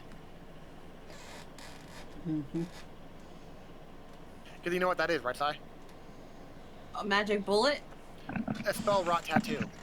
Alright, I'm back. Oh yeah, I don't know what the hell that is, man. A spell What rot. about tattoo?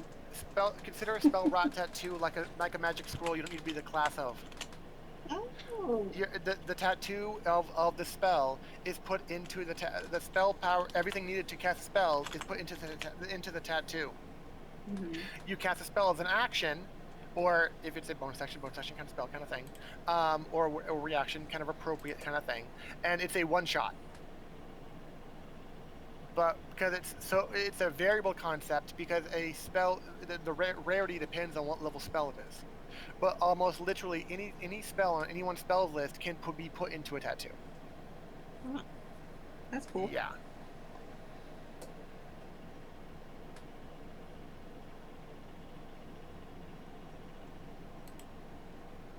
Neat.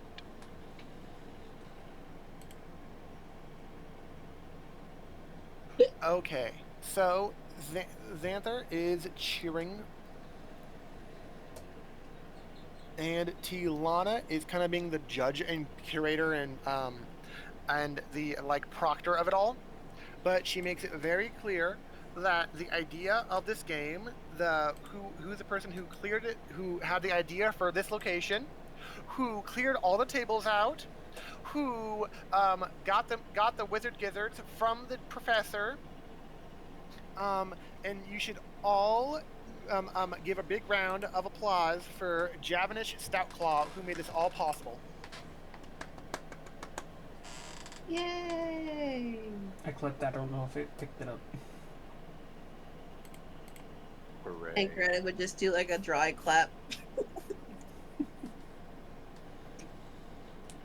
You do because your dry clap is actually drowned out by other people who actually are like excited, not necessarily for him, but just for the sake that they want to see some action happen, Yeah. and so they'll clap. Fuck it. I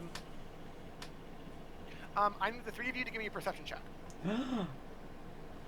Okay. Capture. Ready for -1. Oh, I shouldn't have said anything. You wouldn't be able to hit a -1, so you're good. If someone with a beak could smile, Kindrix catches on that Javanish does. I'm getting better at reading owl and facial expressions. With your time with Shivadri? Yeah. Mhm. And Goswin notices something different about his face, but you're not quite sure what. But it's not nothing. It's not something negative. Hmm. How good a perception you rolled for Kindrix meant that you don't need an additional insight roll. Goswin would need to pass an insight check for this if you want to know the same information. But based on his body language, how he expresses it, it seems like Javanish didn't do this out of because he was obligated to, or he was told to in any way whatsoever. He went out of his way to do this for the sake of making friends. Oh.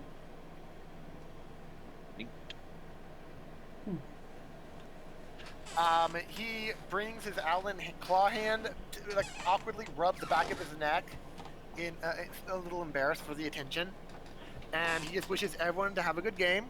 And he also sits on the sidelines because he's going to get back to work right after this is all done. Oh yeah. Fair enough. These are the 6 of you are the 6 players for this game of Wizard Gizzards. Spiffy. So, you are all. Let me see. They have 2. This is very confusing to me. Uh-oh. The kind of roll they ask you to make, because you know what do you know what they ask you to make? A dexterity arcana check. What? Is it saying either or because they say either you have to control it with magic or aim it right? Is that why they wrote it like that? To say, you could use dexterity or arcana?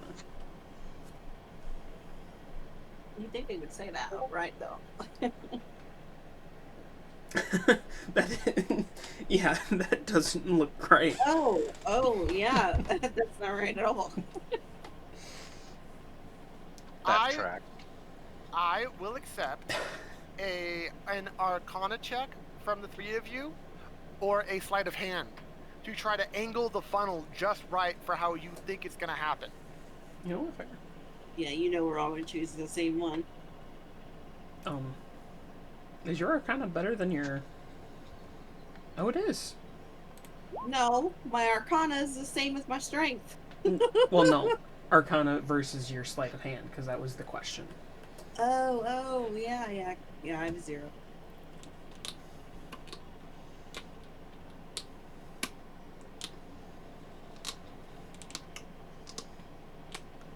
So the 3 of you picked arcana. Okay, let's see. I mean, we Well, are the it was smarts. either that or sleight of hand, and by God, yeah, I I got a have a 3. 0 modifier to that.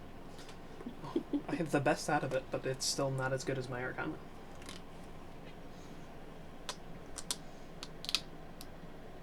My character was mostly built for observation. So, whatever you rolled, divide it by 3. Round it down. Okay. Okay. That's how many orbs you're able to get into the bucket. Oh, that's cool. 6. So, 4. So it's 6, 5, 4. yep. And the only person who, oh my God, because this is who gets the most in. Currently, that means Incoretta is tied with 1 person, because you all had your rounds of trying to lob it more in, but you kept missing the bucket at times, and so the 2 people tied for the most, and this is a tiebreaker round between 2 people. Oh. It is between Incoretta and Rubina. Oh, okay. Yeah, since Cordes only got 3, and Rosie only got 4.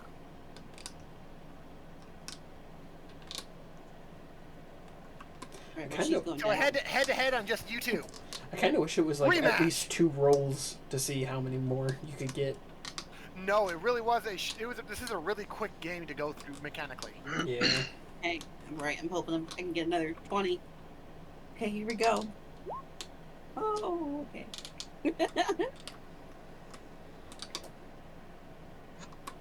So you both hit a couple of more a couple of more little magical orb things into buckets, and you get your third one in barely into the fucking bucket, and you think she's gonna get another one into the bucket, like, oh my god, we're getting another tiebreaker one, but no, it hits the side edge of the bucket, like hitting the rim off a basketball, and it does not go in, and Oh. you win. Oh. Well, damn. She rolled a 6, so she only got 2. Wow. Don't you love it when NPCs roll worse than you when you already rolled badly? I mean, kinda, yeah, honestly. I mean, depending on how you spin it or frame it.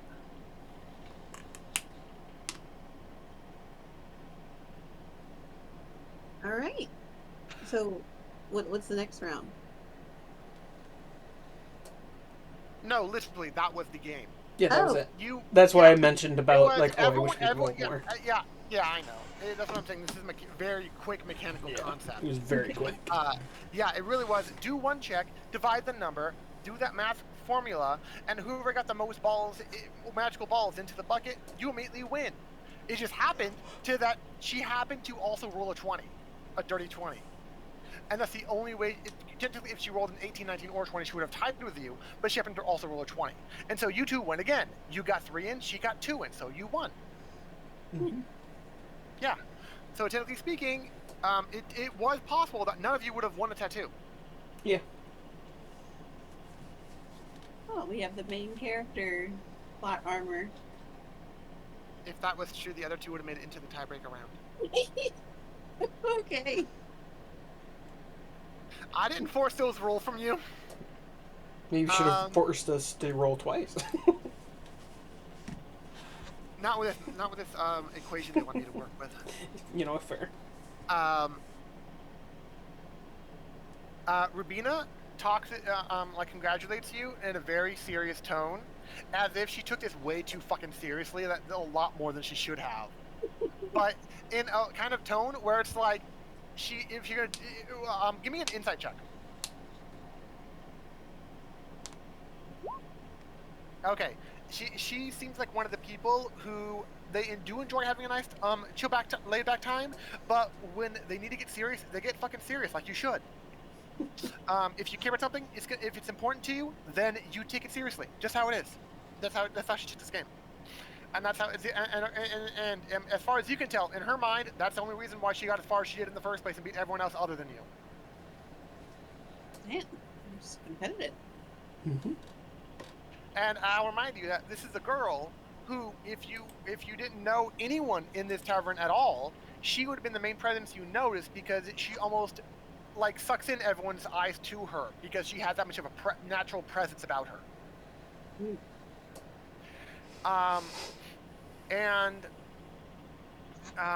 As Aurora does congratulate you and tells you that if you have time later tonight or tomorrow, she will be happy to give you your prize. She says, wait, what day is it?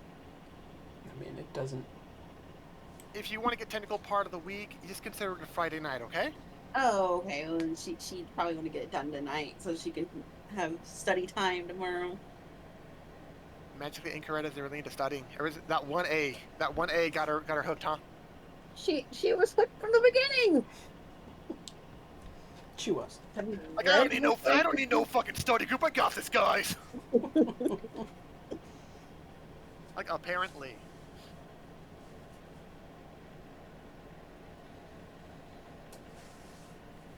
I wonder what Jesse's doing right now. Do any of you interact with any of the people who are cheering or playing in the game, period? Or were you just like, I'm waiting till it's over, then I'm out? Probably wait till it's over and then try to talk to somebody, kind of. I was about to say I would interact with my my friends over in the corner again. Although I guess now they're over here, but you know what I mean. And I would also thank everybody for a good game and congratulate Ancoretta on her victory. Desmond would nod if For the she was record, looking that same way. Like, yeah, like Rosie and Xanther, basically everyone would come up to you and talk to you about how good of a game you played. So it's a little alarming to how many people are around you right now, Ancoretta. Yeah, she doesn't like that. Like, oh my god, you did so well! Oh my god, I thought I was gonna win! Oh my god, how'd you do that one? Like all this crap told you at the exact same time. You know it's coming from a good place, but it's a lie.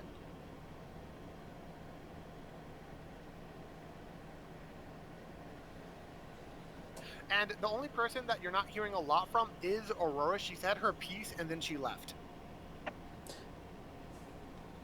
Drug deal.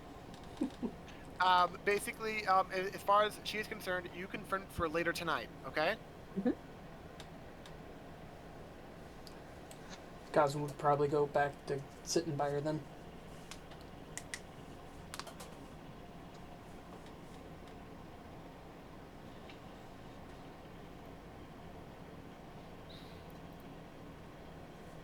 Here, I'll move back over onto the other side so you can put him where he was. It's fine. If that's where you want to sit, I'm not gonna. You can sit there. You got there before he did, straight up. Just he was lingering because he was talking to other people too. Mm-hmm. Why are you breathing so hard? Who? Saws. I don't know what you're referring to, but okay. Nobody heard that. Okay. Not fully. Nope. Shit, I forgot to add something. I knew I forgot to add this. Son of a bitch. Just act like this is happening the whole time, okay? The whole intermittently between all of your conversations and even a couple of times during the game, you heard yelling from inside this area, which you from the smells you could obviously tell that was the kitchen because the servers were coming out of there with the food and stuff. Mm-hmm. You heard some yelling where like, make it spicier! Come on, add more love! Also, it sounds like maybe they're teaching new cooks to make sure they get it done right. Honestly, it explains in detail about this cook's philosophy for how you should cook things. Everyone in Quandrix would be appalled. It's a good thing I'm not over there. Same. Panic shouting erupts from the tavern's kitchen. Chef Curdy, her braided hair flapping wildly because she has like twin braids, but they're really big, fucking huge amounts of hair in them. Like Rapunzel at the end of the movie before she cuts it off, that huge fucking blonde pony, like ponytail at the very end, near the end of the movie. Yeah, she has a couple of those. They're fucking huge. Emerges at a run, shouting and waving her arms. The theme! It's too spicy! It's trying to kill us! Someone please help! The tavern is so busy that most of its patrons don't immediately notice. Curdy's panic. Tusktooth does, but he's momentarily overwhelmed by those students in the overflow seating who have noticed and who are trying to get away from the kitchen as best as they can. You have a clear path to the kitchen door, and Curdy needs help. He's right here. The people around you, Kendrix, they would be Xanther and Rosie are nervous because they want to learn how to do magic and stuff, but they're not the people who you would call to help out in a combat situation, like, at all. Mm-hmm. And so they just look around awkwardly and nervously. I'm not sure whether they should run themselves or help someone else to get out properly, kind of thing. Lana tries to help a group around like right here kind of area. Basically, some people were like fell down in the hubbub to try to and they need help, and she's trying to organize things. And basically, like this area, like everywhere else is where these two guys are handling it, and so they can't help. Aurora looks at Goswin with like, unless multiple people ask her directly to help, she's not lifting a fucking finger. This is not her problem. She's about to just ditch everything and just go. That's what you notice from her, Gotham. Since I'm only mentioning this to you because you're right by her. Well, yeah. Well, before that happened, could I be able to say something to her before all this breaks out? Yes, but you only have like a minute tops. Okay. Because it was like a small question. It was like, Go ahead. since I didn't win, do you still want to talk later? Or tomorrow, maybe? Oh my. I mean, we're kind of talking about that slightly beforehand, so...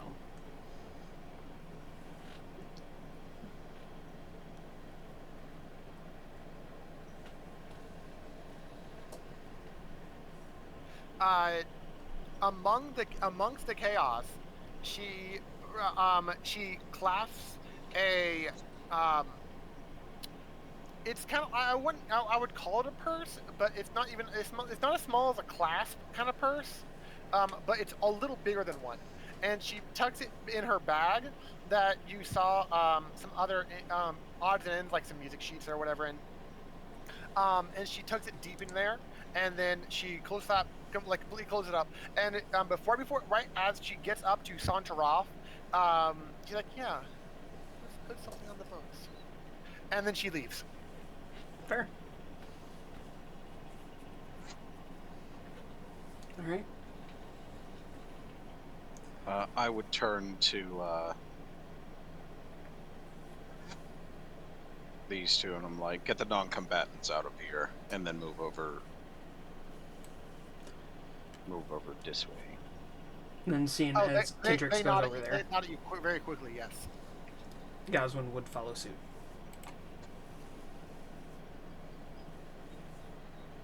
They all just disappeared. For the record, that's the first time I ever did like that many tokens switching players at once. That was cool. I'm so proud of you. He's learning. I grow up so fast. She's frantic and and Curdy is frantic and is of no fucking help. You know what? Fair. It's like the kitchen. The coming kitchen. alive, or... She is asking for your help. Oh. Do you want to go in first, Anchor? Yeah, she'll go in first. Because I think she's too frantic to even explain, is she? Like, further, I guess. Yeah. So From she'll what he go said. in. Oh. This person you may recognize. She is currently unconscious at the other end of the room, on the floor, completely sprawled out. See, this is where Alina would have had an impact. Yeah, I was about to say, she looks familiar. But not to Yeah. us. Anchoretta would have recognized her. I know we met briefly, but I don't remember where. And Goswin would kind of recognize her. Anchoretta met her when she was on a drunken stupor out questioning students out in the dark. Ah, And met She up wanted- with she her wanted- afterwards. Yeah. I remember now. Well, I will ask for initiative. Crazy. I wonder what that's Where the for. hell did my Oh, character the sheet thing's go? not open yet. Oh. Sorry, let me see. Oh, good, it does pop up a thing that does. I was like, please don't make me roll again and take the second one. You can always edit your initiative. I know. But still, it was like, oh, hey, look at that.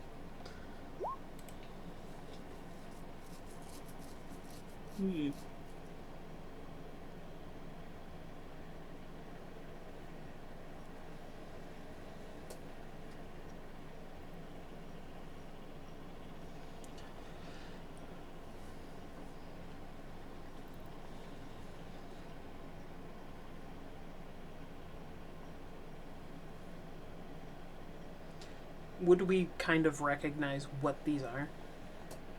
Or not fully? Arcana check. Let's see, what are they?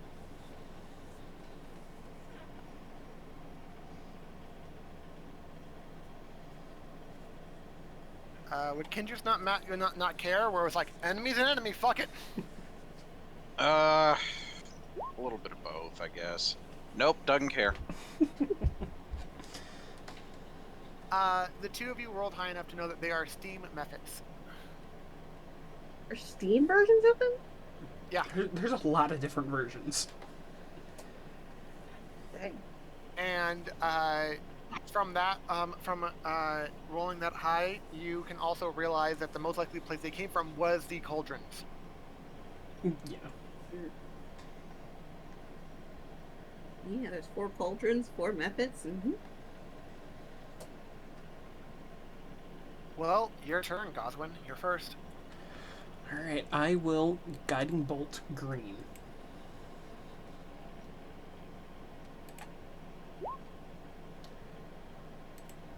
I'm gonna say a 23 hits. Alright, so since it hit, I will announce that I will switch the damage type to electric. Or lightning. And I will use my feature. I will max out the damage through Destructive Wrath. Are you wearing? Did you actually listen to me and you wanted to put out like? I'm sorry, I'm spacing. Do you actually want to actually show any lightning thing on your body? It was down the back, if I remember correctly. Okay.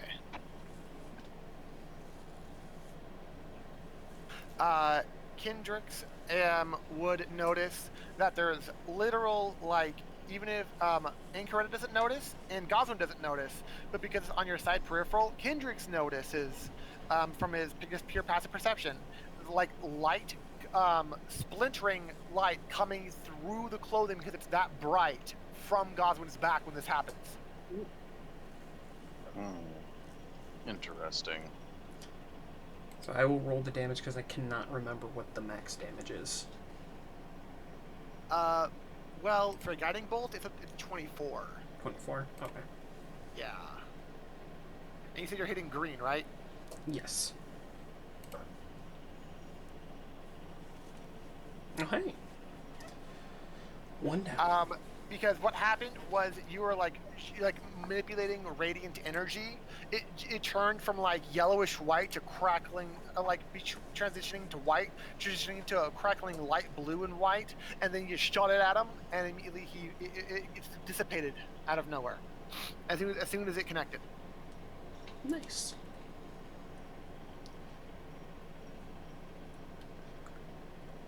So now the question is, how do you do the nat 20s in initiative? I can't remember if we talked about that before.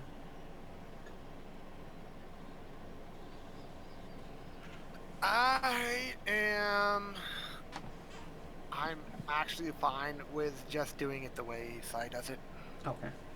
I think having an entirely extra turn for combat might seem cool when players get it, from a player perspective, but it also can make combat like slog on.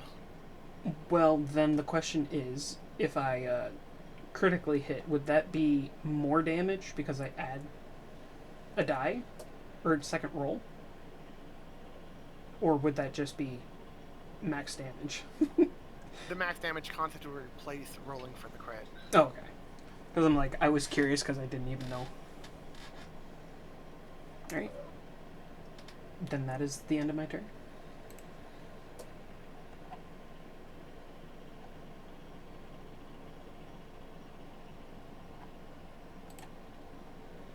Okay, red. Let me see.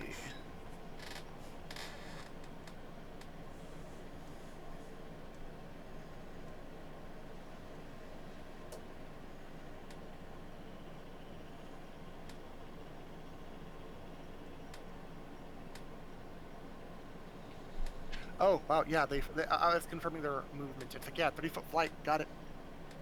Mm-hmm. Like, of course they would.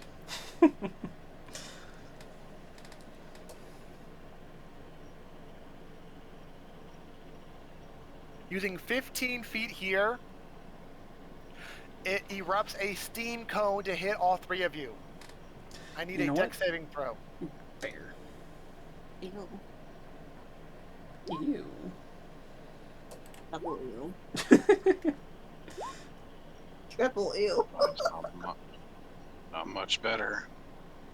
Well, you're the only one who passed, Kendricks. Oh, well. Okay.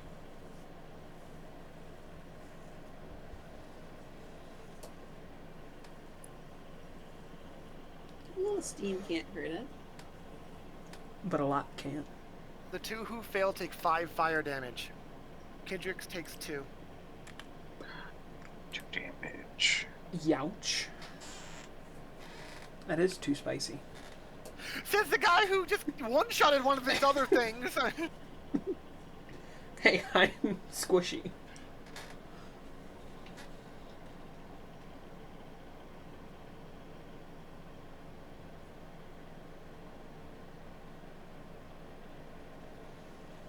At least it's not mud methods making us blind all the time. It then flies back to maintain its range, because although it can fly over these countertops, these are literal countertops for like the sake of you need to go around them instead of running over them, kind of thing. So it impedes us more than them. Yeah, because they can actually fly. Mm-hmm.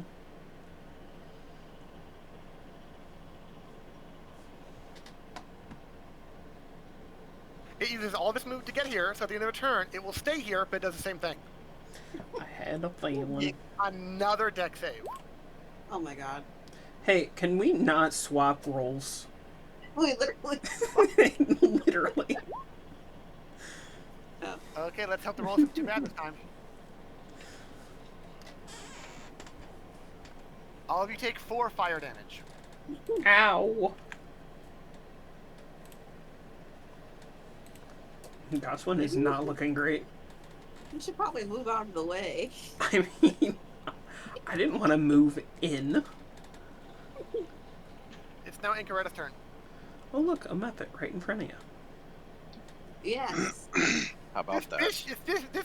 These bitches have just done 9 fire damage to you. Yeah, well, she's still okay. She's not bloody yet. I am. Slice and wait a minute. Wait, what? What are you doing to do? I was thinking about something, but then I'm like, no, I'm not really a sorcerer. I mean, they So are made anyway. of steam. So just slice them? Attempt? I don't know how you slice steam, but no, maybe not with a 12. Let me see.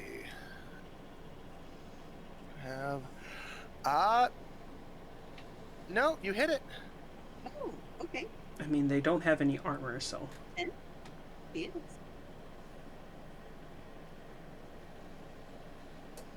You make it dissipate like a tiny bit.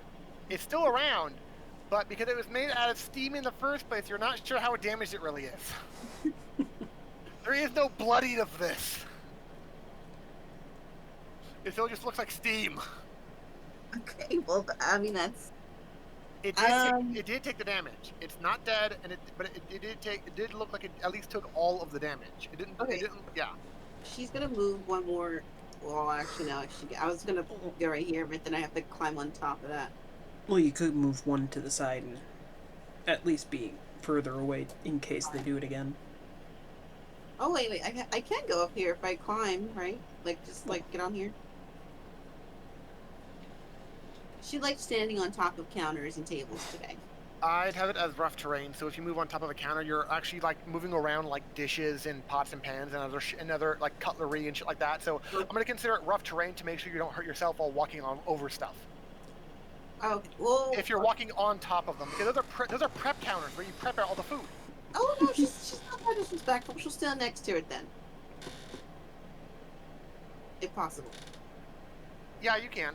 I would consider it rough terrain, so getting up there costs you 10 feet instead of just 5, but you have to move in for it. Okay, so like 5, 10, 15, 20. Oh, I can't go there anyway, so then we'll just go here. No, you went 5, 10, and then up here would be 20.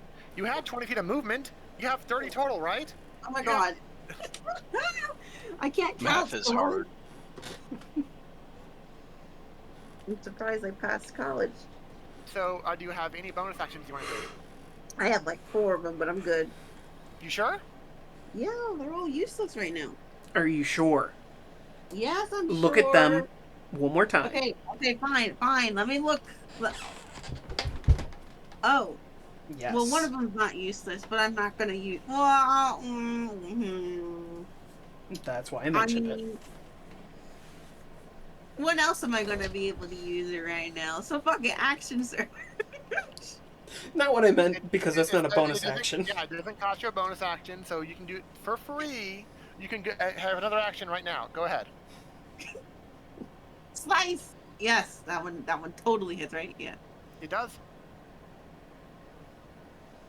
It takes 4 more damage. Is it die? Nope. Oh, okay. I mean, it's kind of hard to tell. I dealt 24 to 1. 24 will kill something outright. If Mhm. you've dealt 14 to it, and you know it's still alive. At I least you know 10 they more. They have between 14 and 24 health. Can I still do my bonus action? Yes, you haven't spent it yet. Okay, well I'm gonna go over here then. That's not a bonus action. Unless you Yes, have a it special is. thing. With You a get misty down. step. Woohoo. Oh, your bonus action misty stepping here. Yeah, Okay. that way they can't move. I mean, they can, but I was about to say they This one's can for the record, move. this one's kind of ephemeral and not directly right next to you. This one is though. oh, okay, The red is. That's Yellow isn't close enough to be hit by an opportunity attack from you. that's okay. But does it move to Well, us? let's see. But that's the turn. That's the end of your turn, right, Si? Yep, no more action surges. I'm not level 18 yet.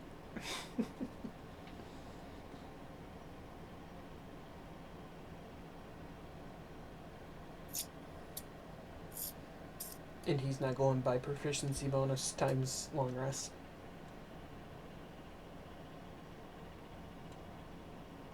That'd be great. Well, Since you're here, no, I'm not doing fraction surge. It's too powerful. It Yeah, really I'm is. saying, I'm saying no to that. like of all, I would even say no to that. That's too OP. Yellow comes back to you and actually attacks you. Oh, what a dick.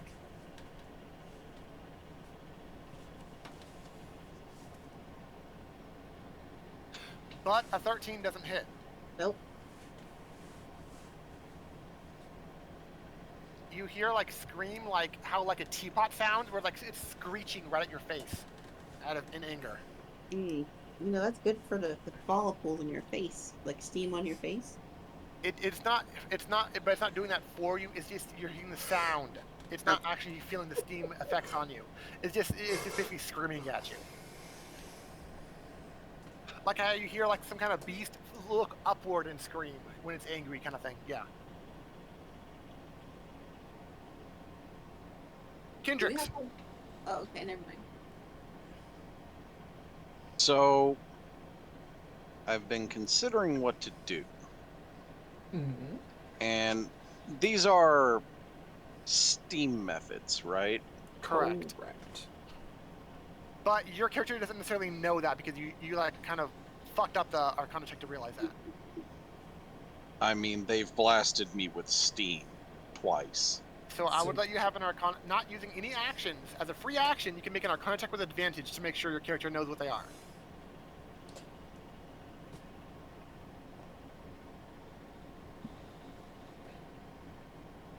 So, 13 then. That'll do it. You know what they are. Okay, so. Hear me out. Mm.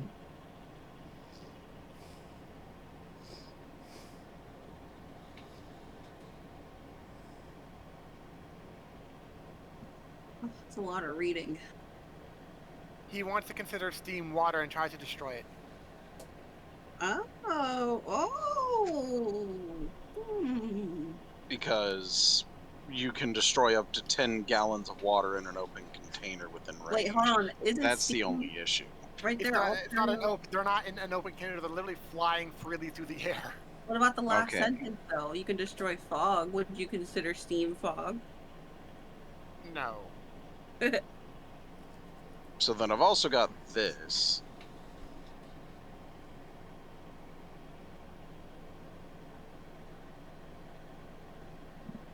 You have so many water spells. I mean, I would accept shaped I'm water. a druid. I would Yeah. accept shaped water by means of trying to freeze it, but I would have you make an Arcana check to see if you successfully do it. Because it is a sentient being trying to resist the effect. Fair enough. What if they want to die? I mean, Then they wouldn't have attacked you. yeah, Well, let's see how well I do then. not bad. Targeting Wait. blue.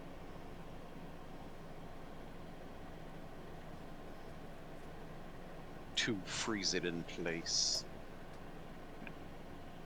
You, with that roll, I'll declare that you freeze it and it falls to the floor, shattering. However, as soon as it shatters, the ice disappears. Not quite how I imagined it, but it got the job done. And to this point, you don't know if it only worked because Incorrect already weakened it, or if you're just that powerful and the effect one-shots it completely. You don't know because it's a very I will believe I am that powerful. because it's a very small sample size. Very. So that was your I'm gonna action. move there. Okay, I moved there. that's perfectly fine. Now I have full view of the entire kitchen. It is very important in combat to have a nice view of the battlefield. Unfortunately, I'm 90. Well, no, because I've still got.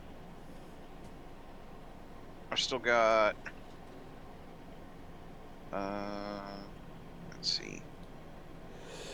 Because that was 5, 10, 15, 20. So if I were to move here instead. How would you be going about doing that? Probably Remember sneaking that? through there. Okay. No, I said instead. Yeah. So like 5, 10, 15, 20, 25. Okay.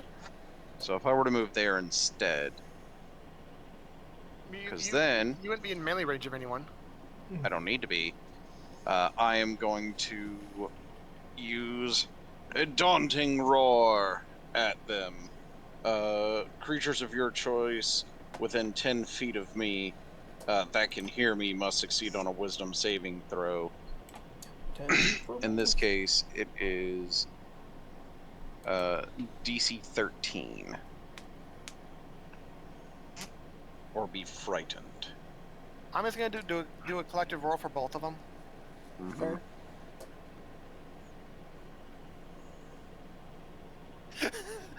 They nat 20'd on it. The steam are not frightened by your presence and your roar. They like steam. They like teapot like steam right back at you as if like, hey, we can do that too. Oh well, I tried. They are immune to it. They just rolled really well. Oh well, I tried. I'm done. Goswin. I would move forward and shoot red with another guiding bolt. 24. That hits. Curse of 24s. 18 damage. It takes 18, but it's still up, and it's not fully dissipated. But it's glowing now. But now it has a big glowing weak spot. It is a glowing pile of steam in a very ephemeral thing. Yes, it's a glowy bit. It's a glowy mass of steam. And that's my turn.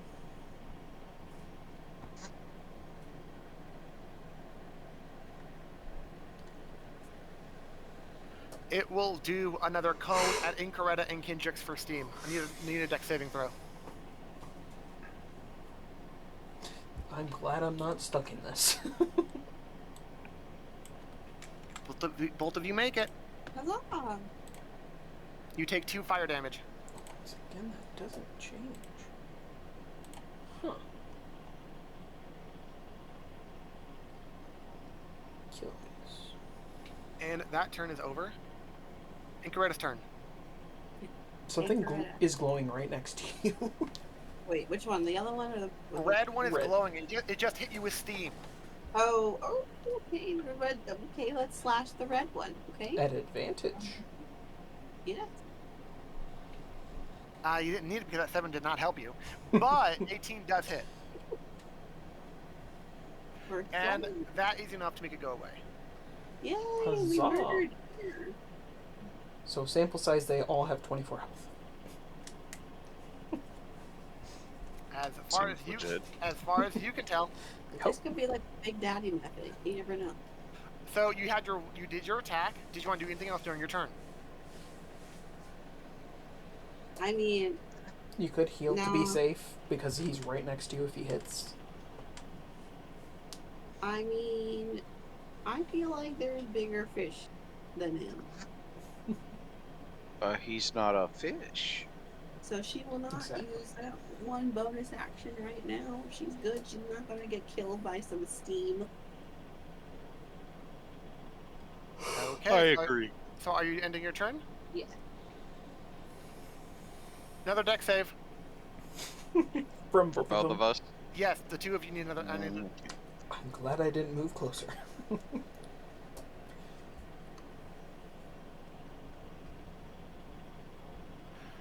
Both, even with a save, you both take 4 more fire damage. Dang. Wow.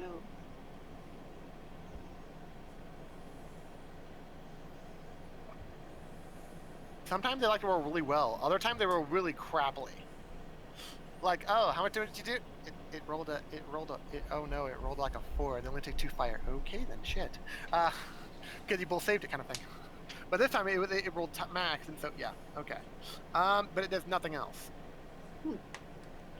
They don't have a lot of stuff to them. They don't have like a lot of actions or anything.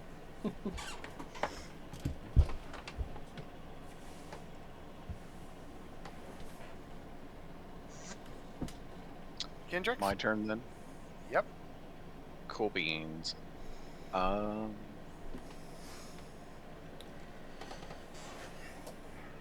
am going to do this on Ancoretta, so Ancoretta will regain 1d6 health, Oh. Oh. 5, and you gain 1 temporary hit point. Oh. Fancy. So that's the subclass you took. Mm-hmm. Since one of our companions was having trouble with their dreams, I figured it would be of assistance.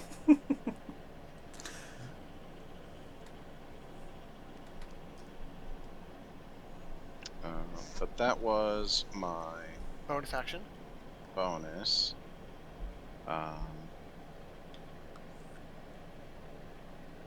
I guess I'll try it again on this one, see if it works. Might as well, right? Arcana check.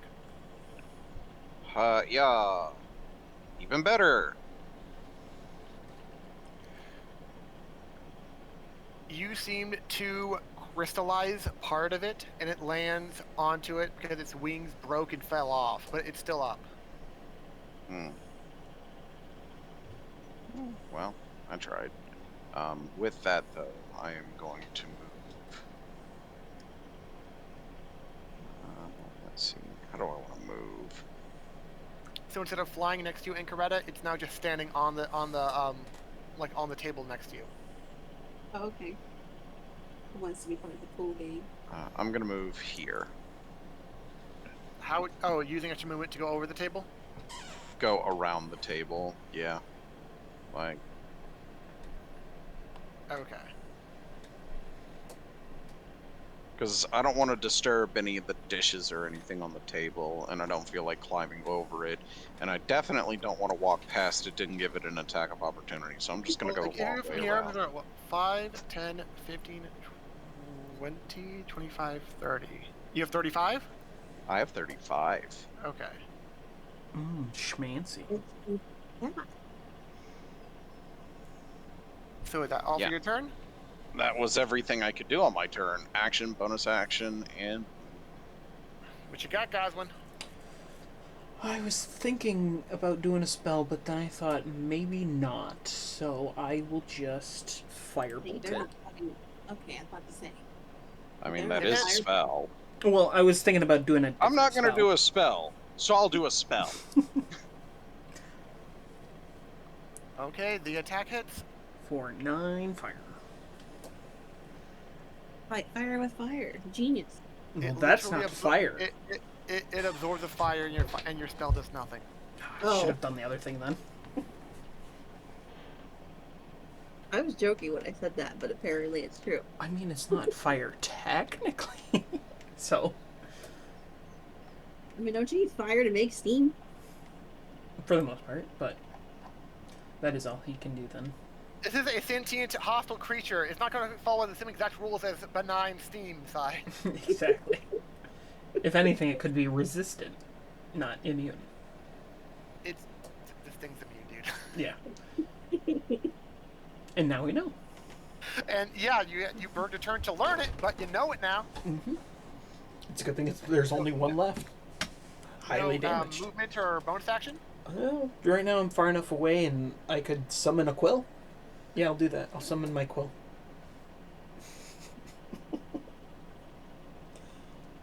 Neat. And Coretta's turn. Slice!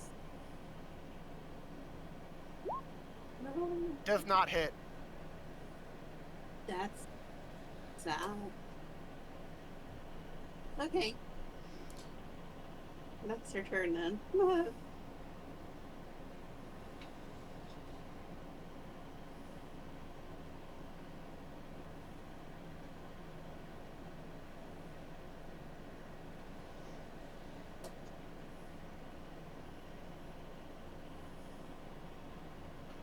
Cone, 15 feet, hits both of you.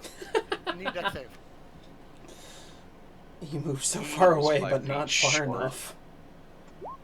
Truth be told, I didn't move all that far at all, but I moved as far as I could. Mm-hmm.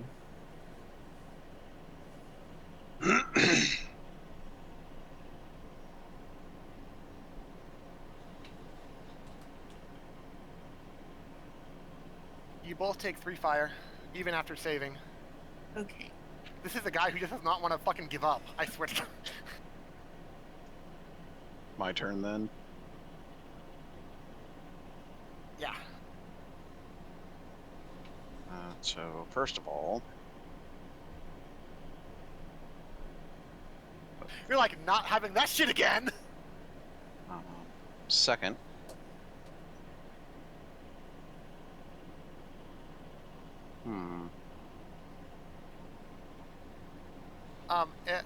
This specific guy did it, like, maybe, like, I think 2 times now? They can actually do it 6 times a day before they need a recharge. Jeez. They're stronger than dragons, for the most part. It's a 1d8 of damage, though. It's not insane. No. bonus action. And Coretta, go ahead and heal 3 and gain 1 temporary hit point. So you can add it to 2 because it's the same source of temporary points. Well, no, because she just burned through that temporary hit point. Oh, the one burning it. Yeah, okay, yeah, you were 2 health down, yeah. Oh, wow, Because- look at you being a healer. Yep. Oh, so whatever happened to that? I don't ever need to use second wind. I'm god. I didn't need it. I was not even near death. Hey, True, health but is that health. literal bonus action that doesn't require anything requires a for me resource. to do. Yeah, but I mean, it's not a spell slot. Unlike this, I am going to touch myself with healing magic. Oh, Jesus Christ.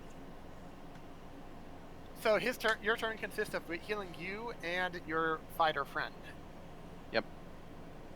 Okay. Which that was my first official spell slot used in this fight. Well, you got creative with a cantrip. No problem with that. Yep.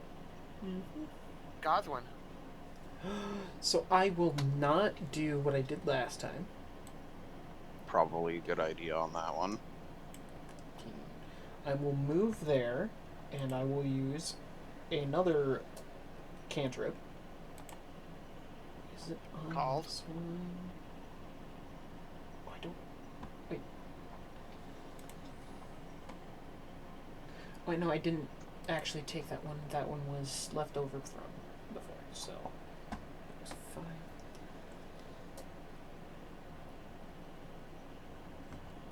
I guess I will move. Oh no, I forgot. Oh wow, I'm so sorry. I forgot about this. I didn't read that effect. They die on. They explode on death. That's what I thought. If I've seen that happen, I would not move in that close. Yeah. That means 2 of them died so far in Incoretta's radius. So I'm gonna have to roll. I need 2 deck saves from you, Incoretta. Well, you know, I think that might kill her. So You make one of them. okay. Save for none.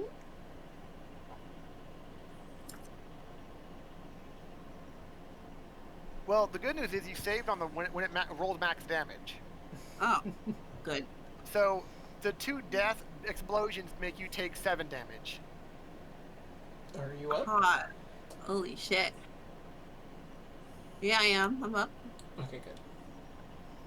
Barely. And by now you realize if you slash at the yellow in your within its radius, when it dies, this will also explode. The first time it could have been, okay, that was weird. These things are weird. Second time, okay, this is a fucking pattern. What the fuck? Third time, you're like, oh no, this is not happening again. Because one of the times, it was frozen to death and didn't happen. Well, sorry, it was radius. One of them was exploded away from everyone else, so it didn't that matter. one just Because was it was so far away. it was one-shotted from it wasn't close to anything. And it's only a 5-foot radius for the explosion, and so that's the only reason why ink red matters, because she was close to red when it died. As an example, like right at it. Mm-hmm. It's okay. She's ready. So what was Gosman going to use instead of Fireball? Well, I have only one other damaging cantrip, Shocking Grasp, but since I've seen them explode, I don't think I want to get that close. So I will burn my last spell slot casting Guiding Bolt. Does an 11 hit? This is a reminder. Clean your cat boxes. It hits. They are not hard to hit. I just wanted to make sure 11 made it. For It 10. is up, but it is up like Incoretta is up. And now it's glowing.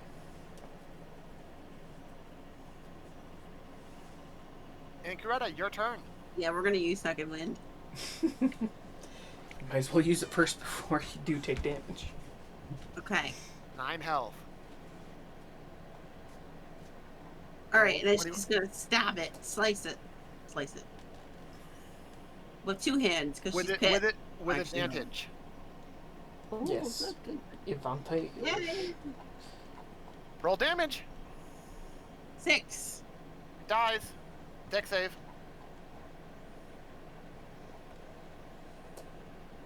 You take 3 fire. Oh, well, that wasn't that bad.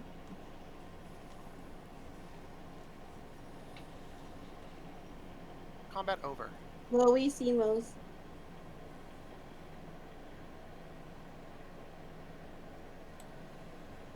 Gosman would, Checking up on this person. Gosman the would girl pop out dead? and say everything is fine now. She is stabilized but unconscious, as far as you can tell. Um,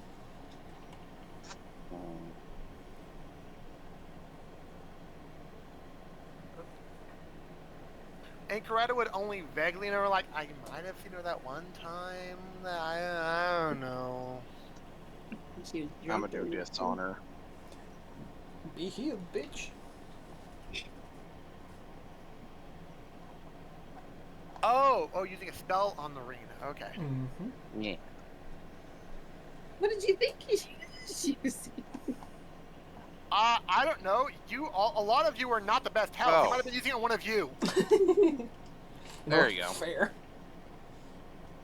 I rolled the exact same thing, but I forgot to add the +2. So, So- aha. Lorene is back up. And for what it's worth, all the NPCs that have names, they are more at health than just like a 4 health NPC. Okay. I just happened to roll 4. Yeah, like Shuvadri, when she was in combat with you, she had like 11 health instead of just like 4. So they're not nothing in comparison. I mean, they're not just a shitty do nothing. Lorraine opens her eyes and she is completely surprised. Like, oh no, wait, you get this. She's freaking out because last she knew the steam, they were all over the kitchen wreaking chaos. Relax, the threat is past. She looks up at you from like being like like down on the ground because she was like face down, like stomach down, and so she's getting up on all fours and she looks up to you like. It's like you just like tower over her. As I stand up, I offer her a hand up. She takes her massive paw. Up we go. You're like, who are you? You can call me Kendricks. That's about all I offer. And then I'm gonna head back out to tell everyone the threat's been dealt with. Where is Ancoretta and Gosman looking at the moment as Kendricks leaves the kitchen to go tell Curdy this? What is Kendricks and Ancoretta doing? Probably gonna follow him out to make sure everybody's safe out there and didn't get hurt from being running around. Stampede! I think she'd be doing the same thing. Okay.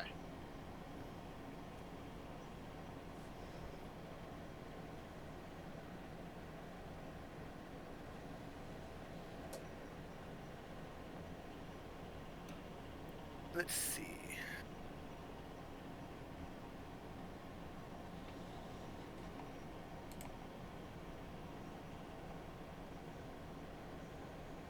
Let's see how fast Jesse answers a snap I just sent him. Not at all. He just is sleeping.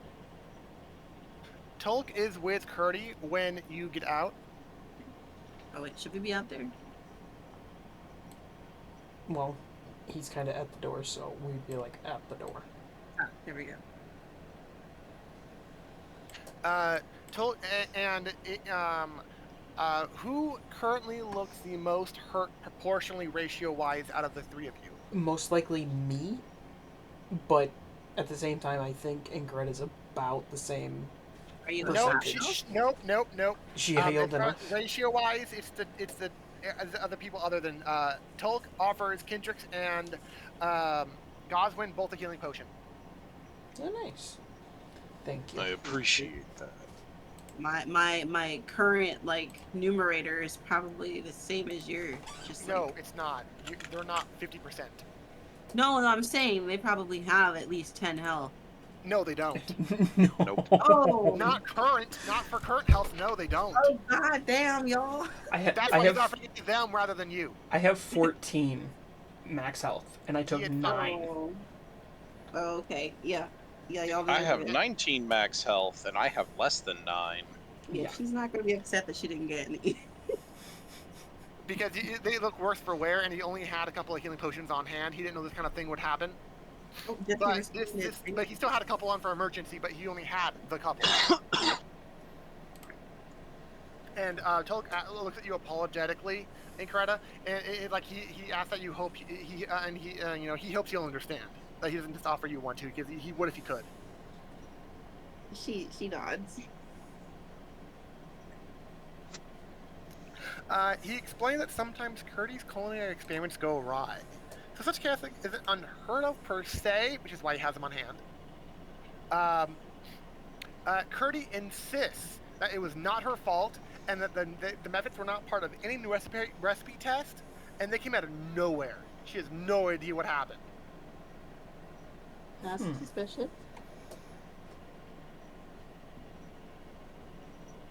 Tulk is sulking about the fact that he's probably going to have to close early today, and on the opening day, he is completely ashamed as the proprietor, like the actual Bows and Tavern manager.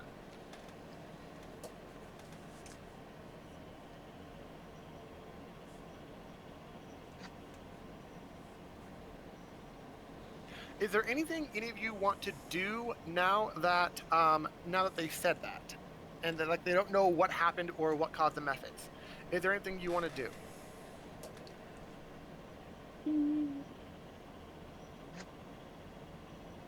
Nah, it's totally normal.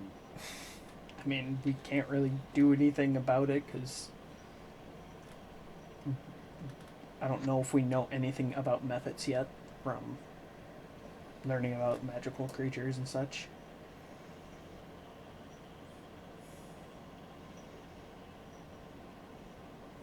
There's not much that Kendricks can do right now. He's probably gonna have a sit. Insight check for the three of you. Insight. Wait, hold on. That's No. not insight. Wait. Goswin realizes that it was she brought up recipe experiments, but what was she been using? The cauldrons. Where did they start from? The cauldrons. What?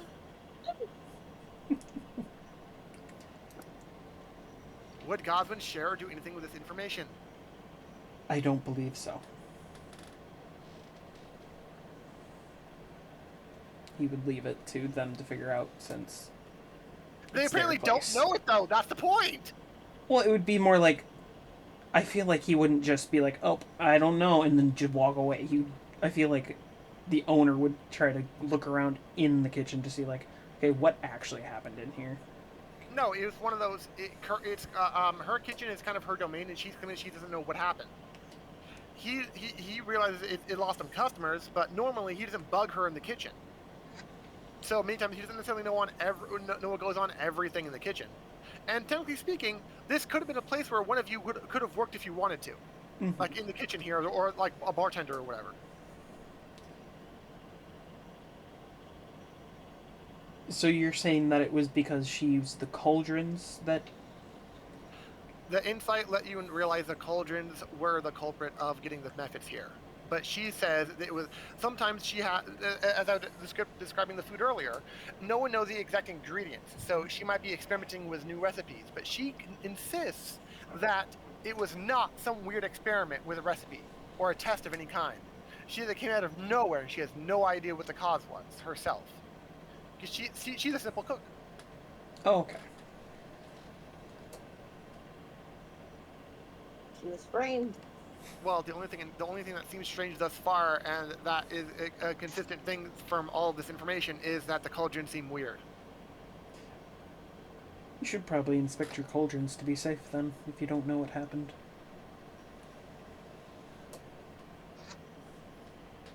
Is that what you actually tell everyone in your area? Well, yeah. Okay.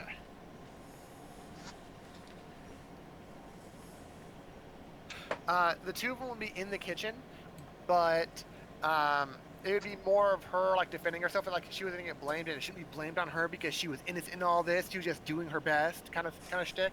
But that's the kind of talk you're like, well, how could you not know about any of this? And it's like, but then the door closes, and you don't hear much of it after that. You're just muffled, wannabe hearing voices. Makes And sense. yeah, the door where Lorene was next to, she entered after while Kendrick was leaving. Mm-hmm.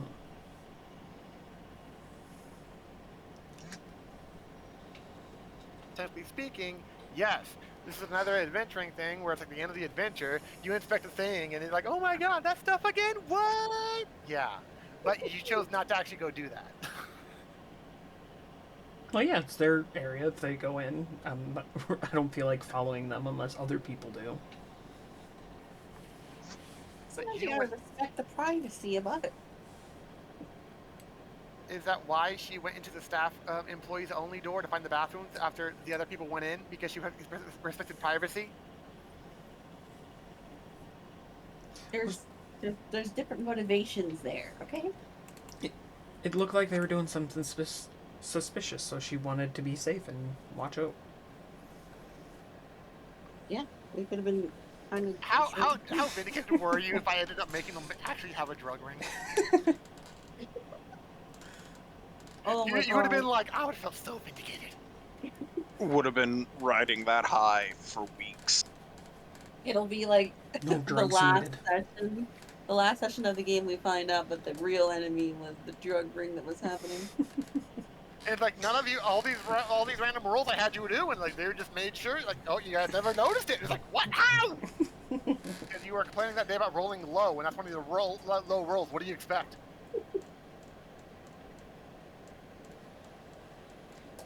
I figure Anchoretta would want to go do something tonight then. Yeah. Yep, she's gonna get her tattoo.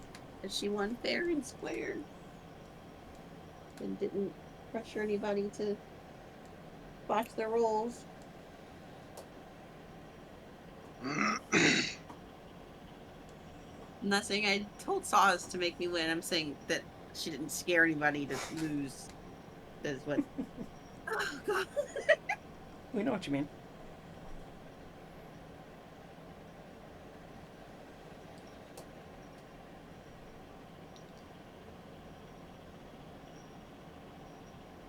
My head hurts. How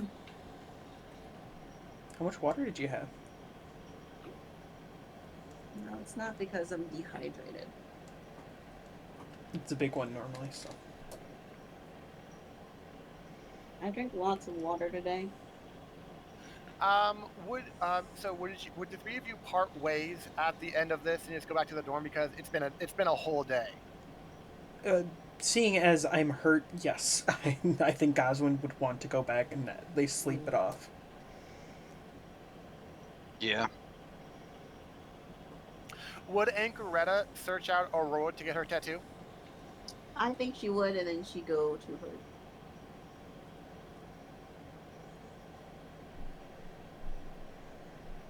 After the tattoo, I mean.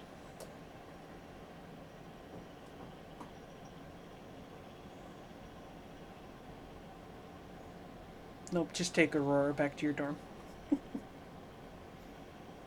No.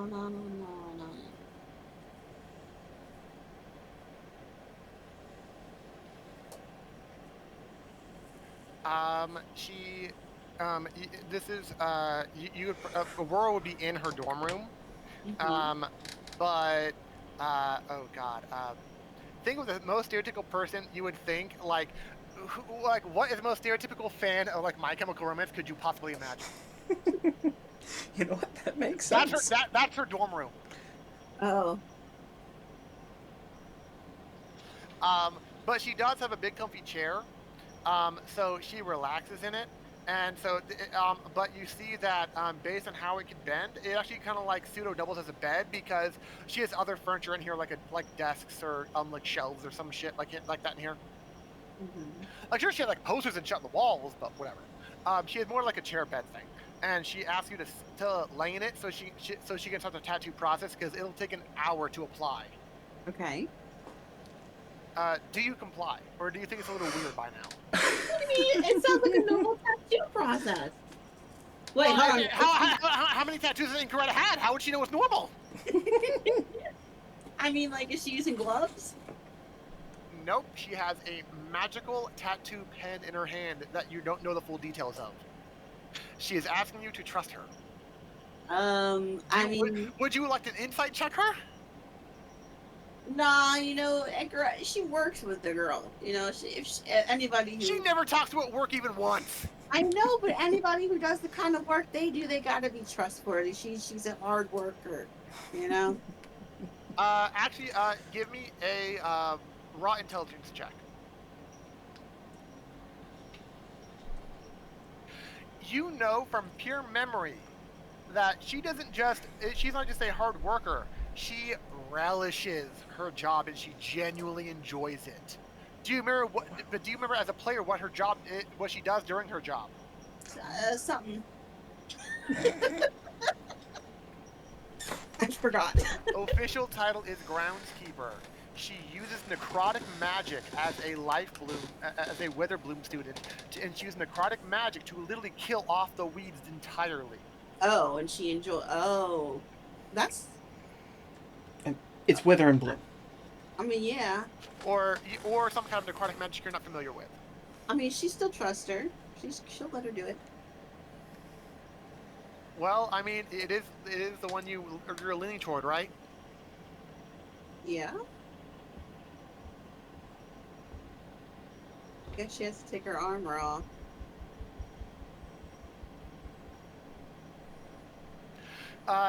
You see her put the pen back in, and she's shuffling in the bag, small, like the moderately sized bag she has, and there's all kinds of different colored and with designs on them, different kind of pens. No actual words, but and she shuffles like this for a few minutes as if she's looking for the right one. Do you say anything or want to do anything while she's looking? She'll just say like, how'd you get so many of them? She says it. Okay, she says this in a tone that suggests it's really no big deal. Actually, give me an insight check real quick.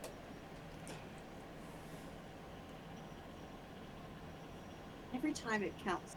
Every time. When she says this in the coolest, most impressive tone you can imagine. It's like, you know what? I can just get as many as I want. You know, my parents work at the company that actually create. I work at a company that actually makes them. Oh, yes.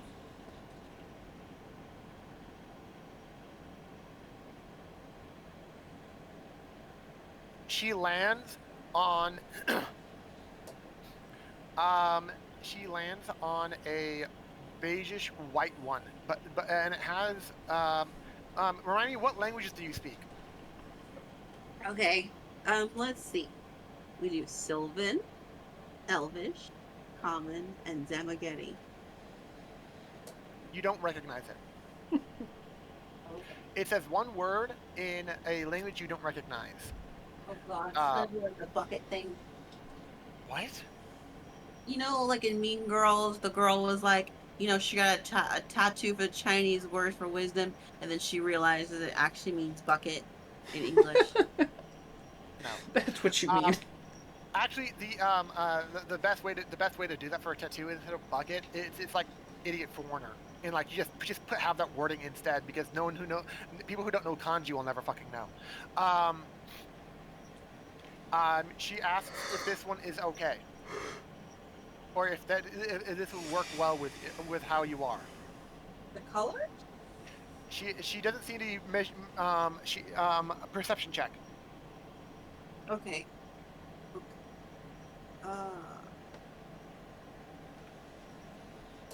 Not the color, but as if she's motioning toward shaking the pen itself, as if she's asking you that if this is the tattoo you want, as if you already know what it does.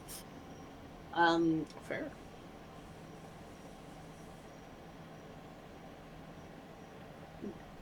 Yeah. Okay.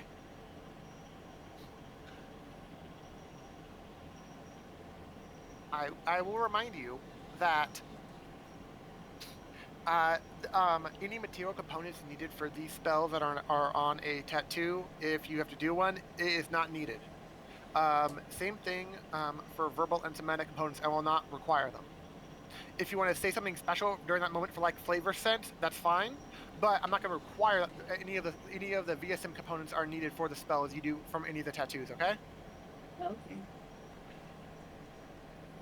She gives you after an hour. Give me a con save. Let's see how painful this is for you. Okay. What the fuck? Pretty. Yeah, you've heard of tattoos, like brandings and tribal markings and whatnot, but nothing with these kind of fucking tools. Are you shitting me? This is painful! Oh my god! You thought you were a badass! What the fuck happened to your tolerance? And it's like, give me a performance check with advantage based off your background. Okay. This is how well you're masking the pain. Oh wait, hold on. The first two were a 15 and a 1. So I'll ignore the 13. 15 is high enough to mask the pain, so you're able to hide the fact that that hurts like hell. As she should. After the hour, she like wipes over the surface and everything, And you see a flowy golden word with white faded in background, and it looks strange because it acts like your skin is that color in the beginning. So it's a patch. This is the back side of your right shoulder. Okay. So no, without unless someone sees you topless, they're not seeing this tattoo. Okay. Or even or whatever reason, if you happen to slide off your armor or whatever weird way when you're donning or doffing your armor, then they might catch you. A minor bit of it, but that's about it, kind of thing. However, she congratulates you once again on winning, and she says that she's tired. So if you could please go, that would be a good time. Oh man, no bonding now. Well, you haven't shown in the past a real interest to, so she's reciprocating as such. Okay, I know, soft. Don't worry. Anyway, yeah. So she'll go ahead and go, and she'll thank her for her time and whatnot. Let me see. You around the time you get back to your dorm, I would say the ink is fully attuned to you. Mm-hmm. You have a spell rat tattoo for Revivify. What? Nice. Wait a goddamn minute. There's a spell for that? I mean, Spell rat tattoo is a one shot. Oh, okay. I was about All to the say. spell rat. I told you before this. What? I told you earlier today. You All told me too early. You know you can't tell me things too early. all of the spell rat tattoos are a magic one-time use bullet thing. What level is Revivify? 3. Okay, cool. Let's put that right there. So oh fuck. Don't worry about that. No, it's not abjuration. Worrying intensifies.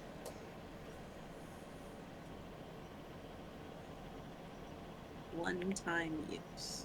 There we go. So I don't forget I have it. Because when one of y'all dies or something, I'm gonna be like, oh, too bad I can't do anything, and completely forget that I have this bitch. I would still suggest that you put it as a resource, so you don't just see it your spell list and you're like, well, I don't have a diamond. That normally takes a diamond, right? And it's like you're gonna forget that's a tattoo. So if your resources with second wind and shit, you might help. It might help you. Well, I could like put like, because I always look at my spells, you know. But I'm gonna put like tattoo. So tattoo. No spell. No gem needed. Components needed. I was gonna say put free one-time use. Yeah, There you go. that seems excessive, but okay. But yeah, that's what you got for your reward today. Neat. And you realize what it does, but obviously no one else knew when you got a tattoo, let alone what it is. Unless you tell us what you got. from Yeah. it. She probably wouldn't. She likes to keep her cards. Well, no, that's a tattoo, not a card. Oh god, don't tempt me about giving you the thing to doom all campaigns and give you like the deck of many things or some bullshit. Oh, I definitely wasn't tempted to give one of y'all that last week or the week before. Void! Oh fuck! Death! Oh no! No way! I'll help you! No, you summoned your own! Fuck! It can get really bad.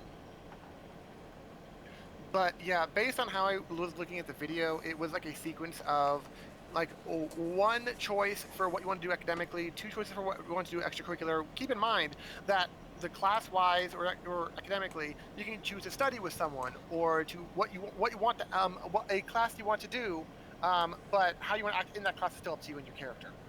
To extracurricular, do you want to hang out with someone instead of going to a club or going to a job kind of thing? It's up to you. Or you want to bring, or like, what if you want to bring 2 friends together who don't normally hang out together, and you see how they would interact together? Well, you can, stuff like that. And then it would be like academic, extracurricular, then adventure of what the module has for you, because that's what I would start right now. but it seems easier to just end it for tonight because Jess isn't here, and the sequence is supposed to go in that sequence rather than it feeling like it starts with the adventure portion, because that's where I accidentally had it because I didn't introduce it last week. Fair. We forgive you.